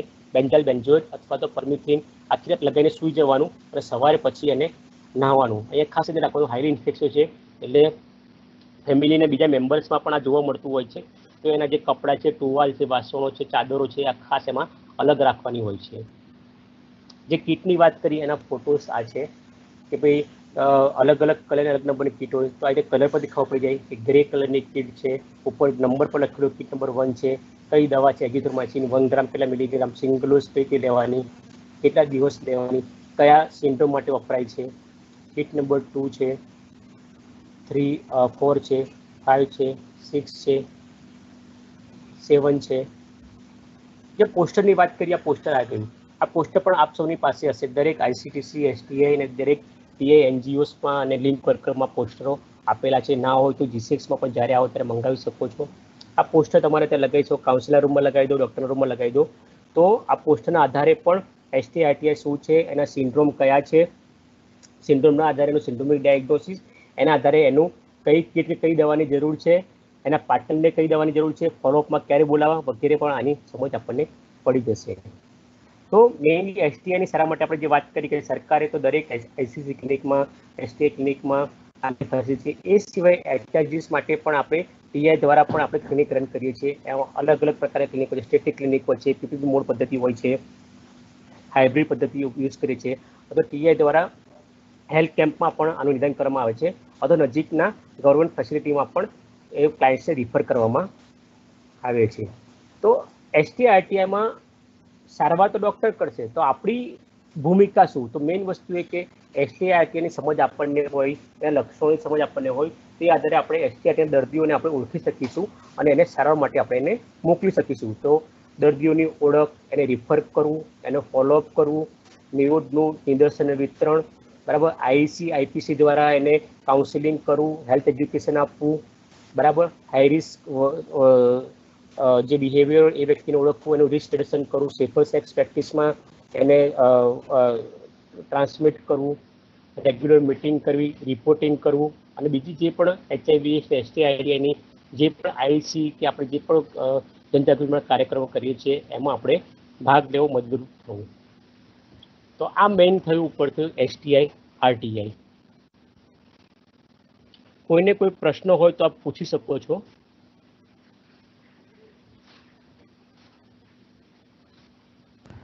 हेलो सर, ये लाइव इवेंट है. अगर आप बने रहिए हमारे साथ.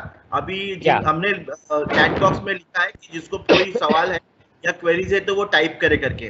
तो meanwhile thank you doctor Anoop sir, आप हमारे साथ बने रहिए. अगर कोई क्वेश्चंस आते हैं तो हम आपको जरूर फॉरवर्ड करेंगे. आई रिक्वेस्ट डॉक्टर बिमला कि आप अपना प्रेजेंटेशन शुरू करेंगे. डॉक्टर बिमला.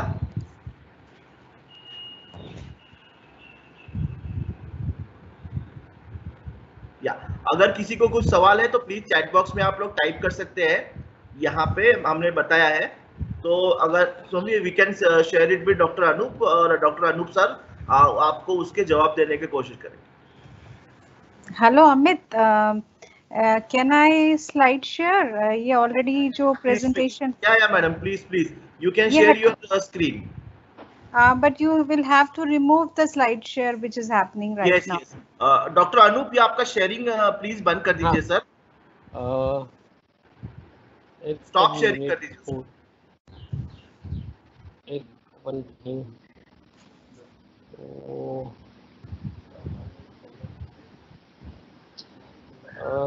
आप वहां से कर सकते हैं शायद. जी मैं कोशिश करता हूँ. मेरा स्क्रीन शेयर.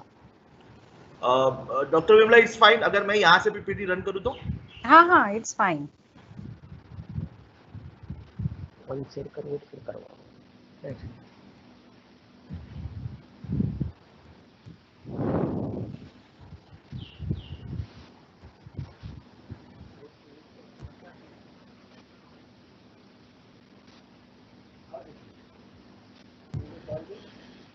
क्या ये पीपीटी दिख रहा है? नहीं, अभी नहीं दिख रहा है. One sec please.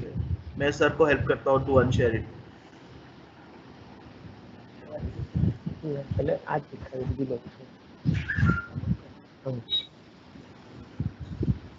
Doctor Bimla, can you see now?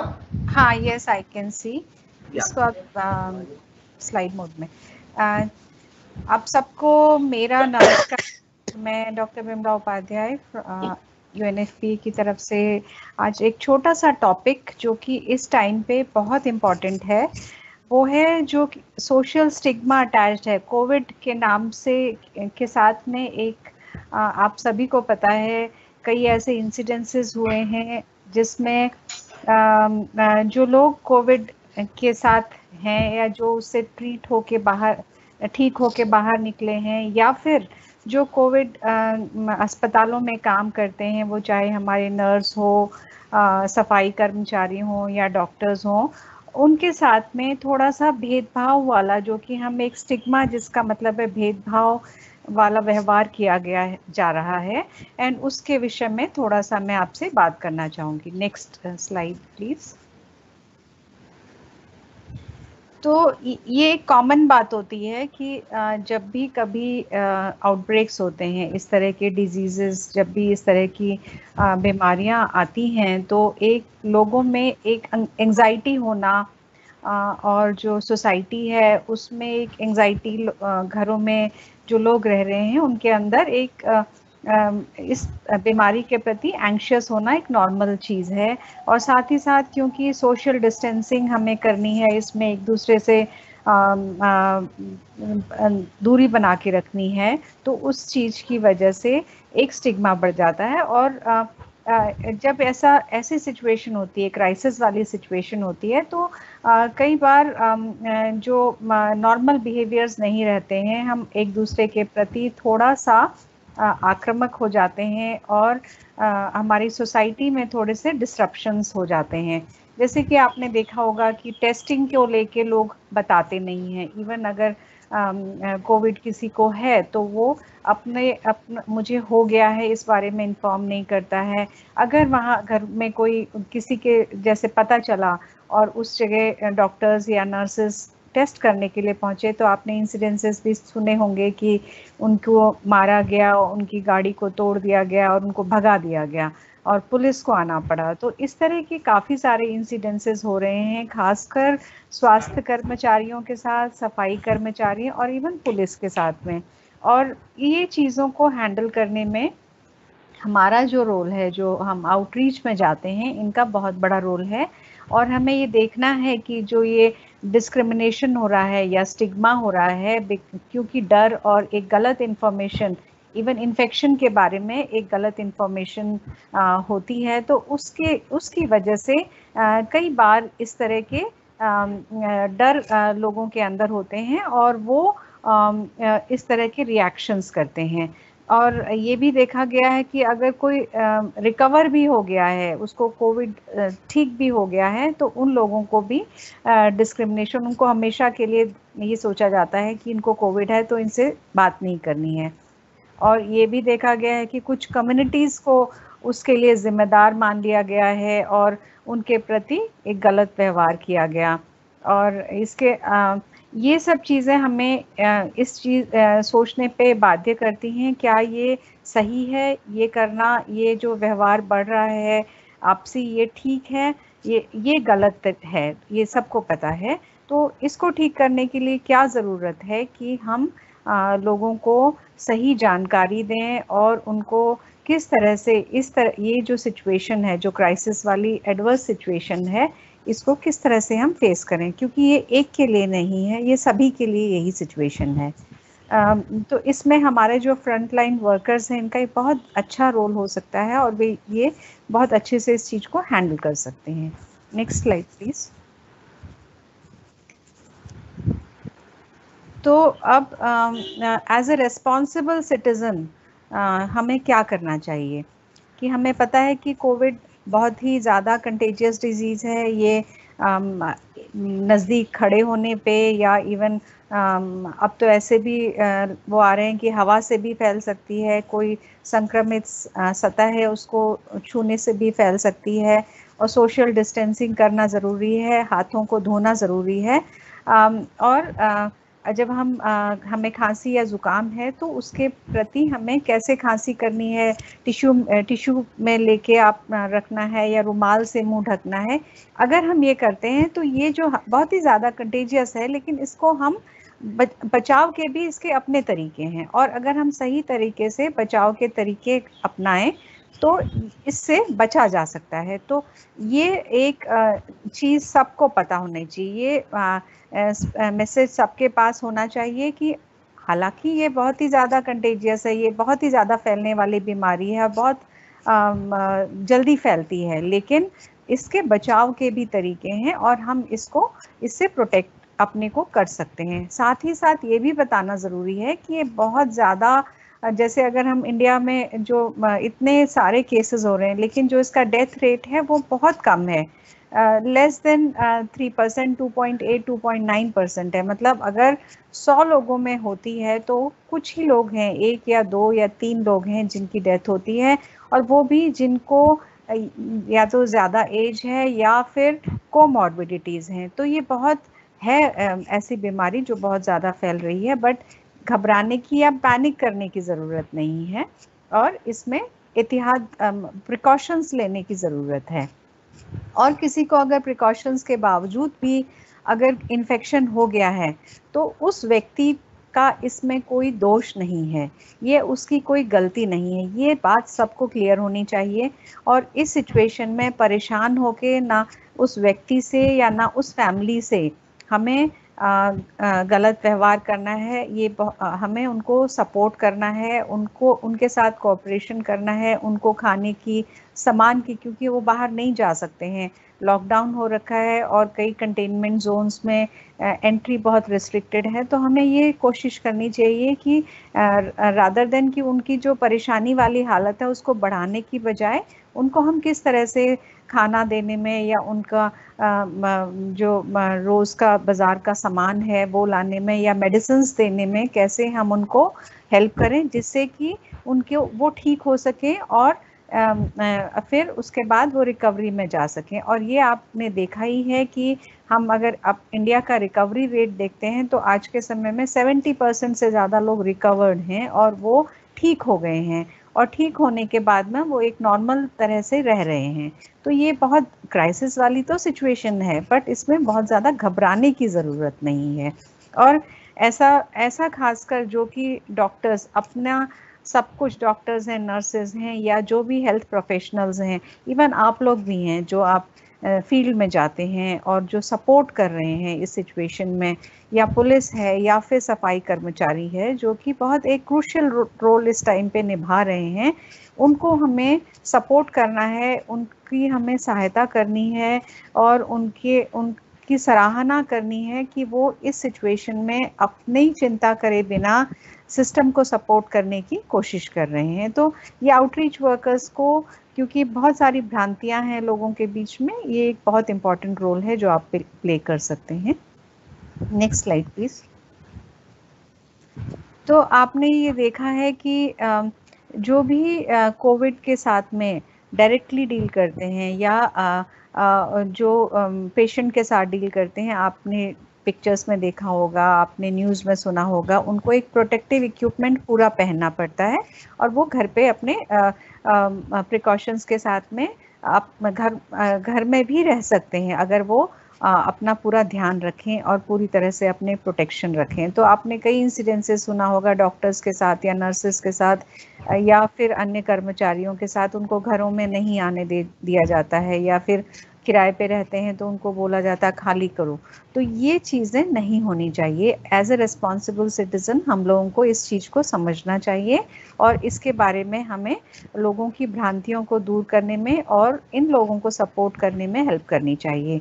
और ख़ासकर जो कि एसेंशियल सर्विस प्रोवाइडर्स हैं या उनकी फैमिलीज़ हैं जो कि वैसे ही बहुत परेशान हैं और बहुत इस समय में सबकी मदद करने में जुटे हुए हैं, तो उनको टारगेट नहीं करना है। तो ये हम लोगों को आपस में समझना है और साथ में जहां हम जाते हैं और कभी ऐसा कोई इंसिडेंस देखते हैं तो उसमें एक सपोर्टिव रोल लेना है। ठीक है, नेक्स्ट स्लाइड प्लीज।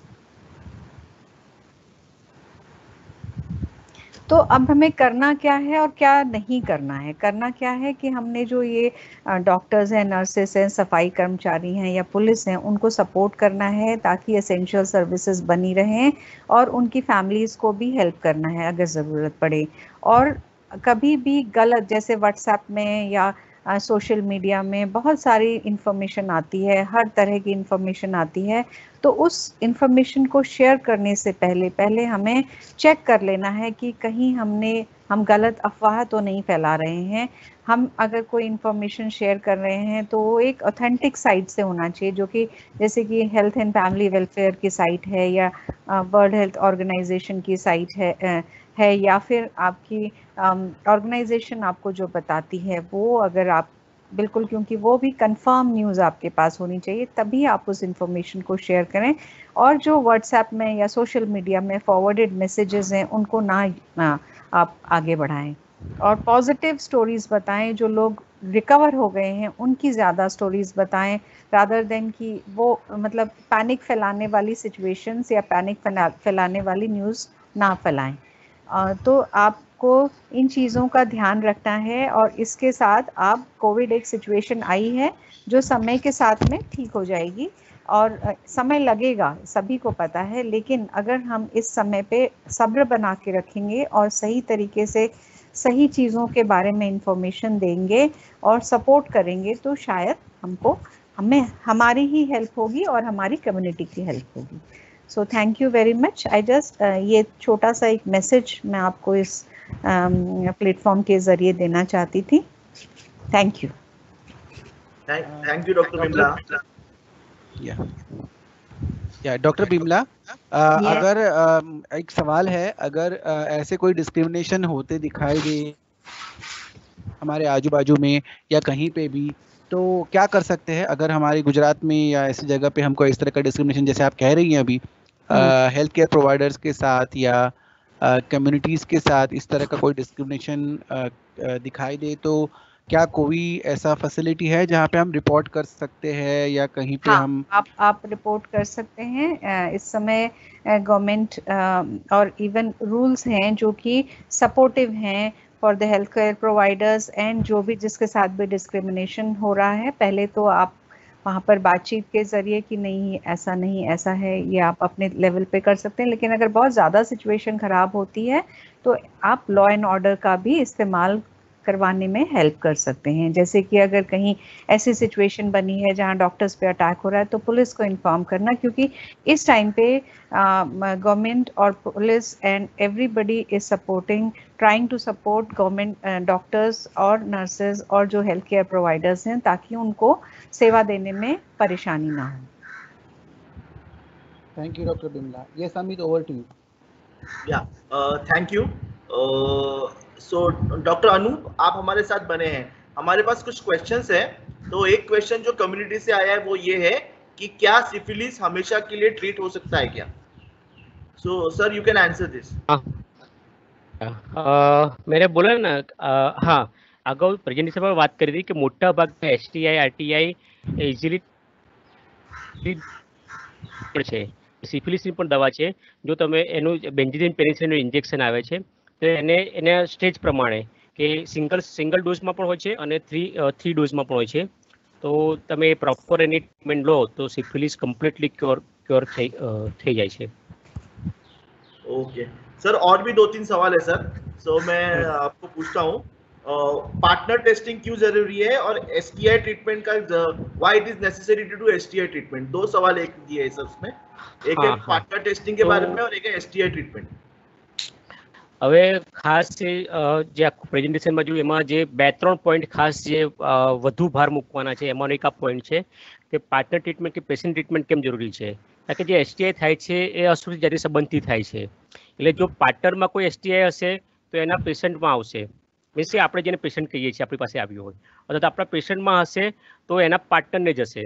બરાબર. હવે આપણે જો એક જ વ્યક્તિને ટ્રીટ કરીશું અને બીજાને ટ્રીટ નહીં કરીએ તો એક તો ક્યોર થઈ ગયો છે, બરાબર, ફરી જે એના પાર્ટનર પાસે જશે અને ફરી એનું રીઇન્ફેક્શન થશે. જે વાત કરી કે પેશન્ટથી પાર્ટનર, પાર્ટનરથી પેશન્ટ, એની સાયકલ ચાલ્યા જ કરશે. બરાબર. એટલે આપણે જો આ સાયકલ તોડવી હશે ને ઇન્ફેક્શનને આપણે કટ નાબૂદ કરવું હશે તો પેશન્ટ ને પાર્ટનર બેયને આપણે સાથે એને ટ્રીટમેન્ટ આપીશું તો જ પછી આ સાયકલ તૂટશે અને ઇન્ફેક્શન નાબૂદ થશે. બાકી જો આપણે એક જ વ્યક્તિને ટ્રીટ કરી શકીશું, બીજામાં ઇન્ફેક્શન છે જ, એ ફરી પહેલાંને લગાડ્યા જ કરશે, ઇન્ફેક્શન ચાલુ જ રહેશે. એટલે અહીંયા એસટીઆઈ પેશન્ટની પણ ટ્રીટમેન્ટ જરૂરી છે અને એના પાર્ટનરને પણ ટ્રીટમેન્ટ અહીંયા જરૂરી છે. બીજું એ વસ્તુ છે કે અહીંયા ઘણાને એવું હશે કે ઘણા એસટીઆઈ દેખાતા નહીં હોય બહાર, કે મને કોઈ સિમ્ટમ નથી તો મને કઈ રીતે ખબર પડે.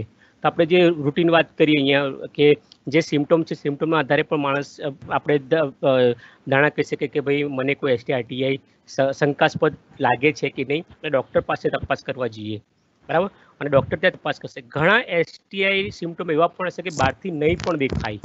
ડૉક્ટર પછી એ આંતરિક તપાસ કરશે, જે આપણે વાત કરી કે ફિમેલમાં જો સ્પેક્યુલમ નાખશે તો જ અંદર વજેનલ ડિસ્ચાર્જ કે સર્વાઇકલ ડિસ્ચાર્જ કે સર્વાઇકલ અલ્સર જોવા મળશે, એનાલ ડિસ્ચાર્જ કે એનાલ અલ્સર જોવા મળશે, ઓરલ કેવિટીમાં તપાસ કરશે તો ઓરલ અલ્સર જોવા મળશે.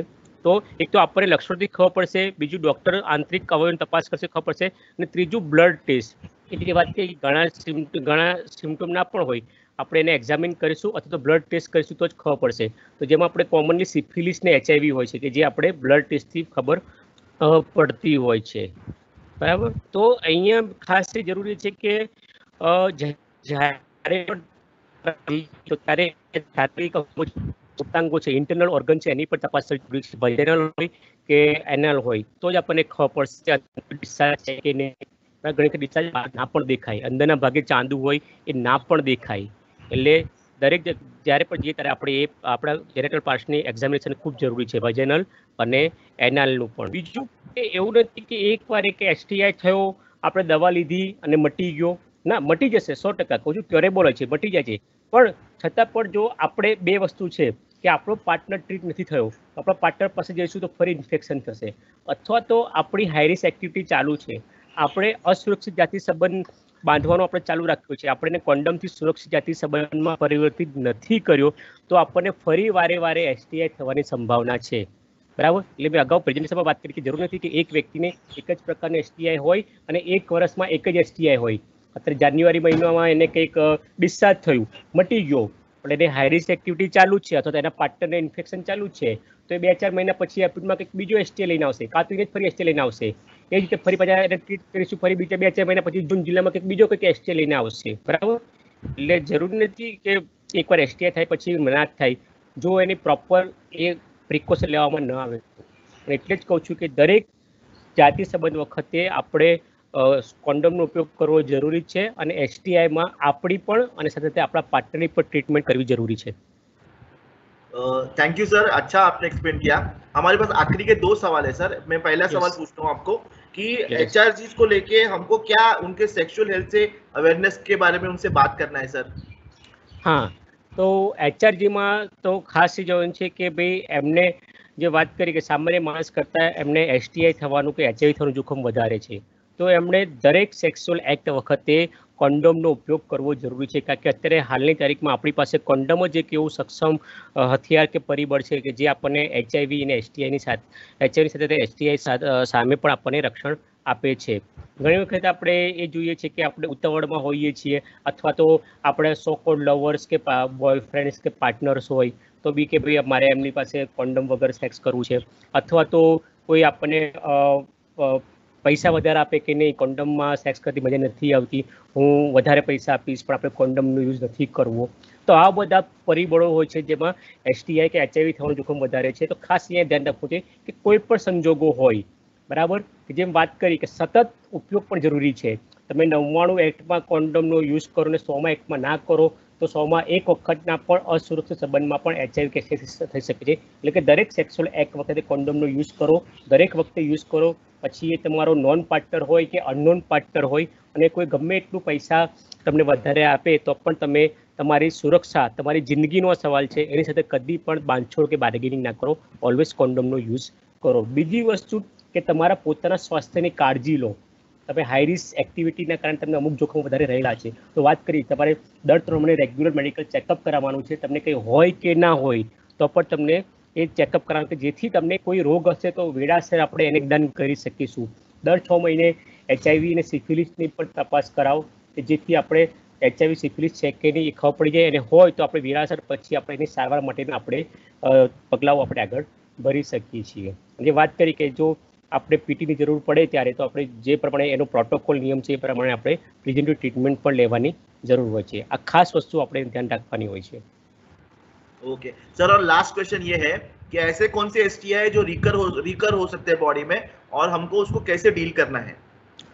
ये વાત કરી કે કોઈ પણ પ્રકારના STI છે કે એકવાર થાય પછી જીવનમાં ન થાય એવું હોતું નથી. દરેક પ્રકારના STI જો આપણે સલામતી ના રાખીએ, પૂરતા પ્રિકોશનના પગલાં ના રહીએ તો પછી એ જ STI વારંવાર થવાની શક્યતા રહેલી હોય છે. તો એ જ વસ્તુ છે કે એકવાર STI થાય તો એની સંપૂર્ણ સારવાર લઈ લઈએ અને પછી એ ન થાય એ માટેને આપણને જે કાઉન્સેલિંગમાં કે હેલ્થ એજ્યુકેશનમાં કે IC માં જે સમજ આપવામાં આવેલી છે એ પ્રમાણે નિવારણના આપણે પગલાં લઈએ અને દરેક સંબંધ વખતે જો આપણે નિરોધનો ઉપયોગ કરીએ તો આપણે વારંવાર થતા STI થી બચી શકીએ છીએ। Thank you Anoop sir. और भी हमारे पास अगर कुछ सवाल आएंगे तो हम आपको ईमेल करेंगे और आप हमको रिवर्ट कीजिए तो we can share with the particular responder. Thank you doctor Anoop. Over to you Abhinav madam.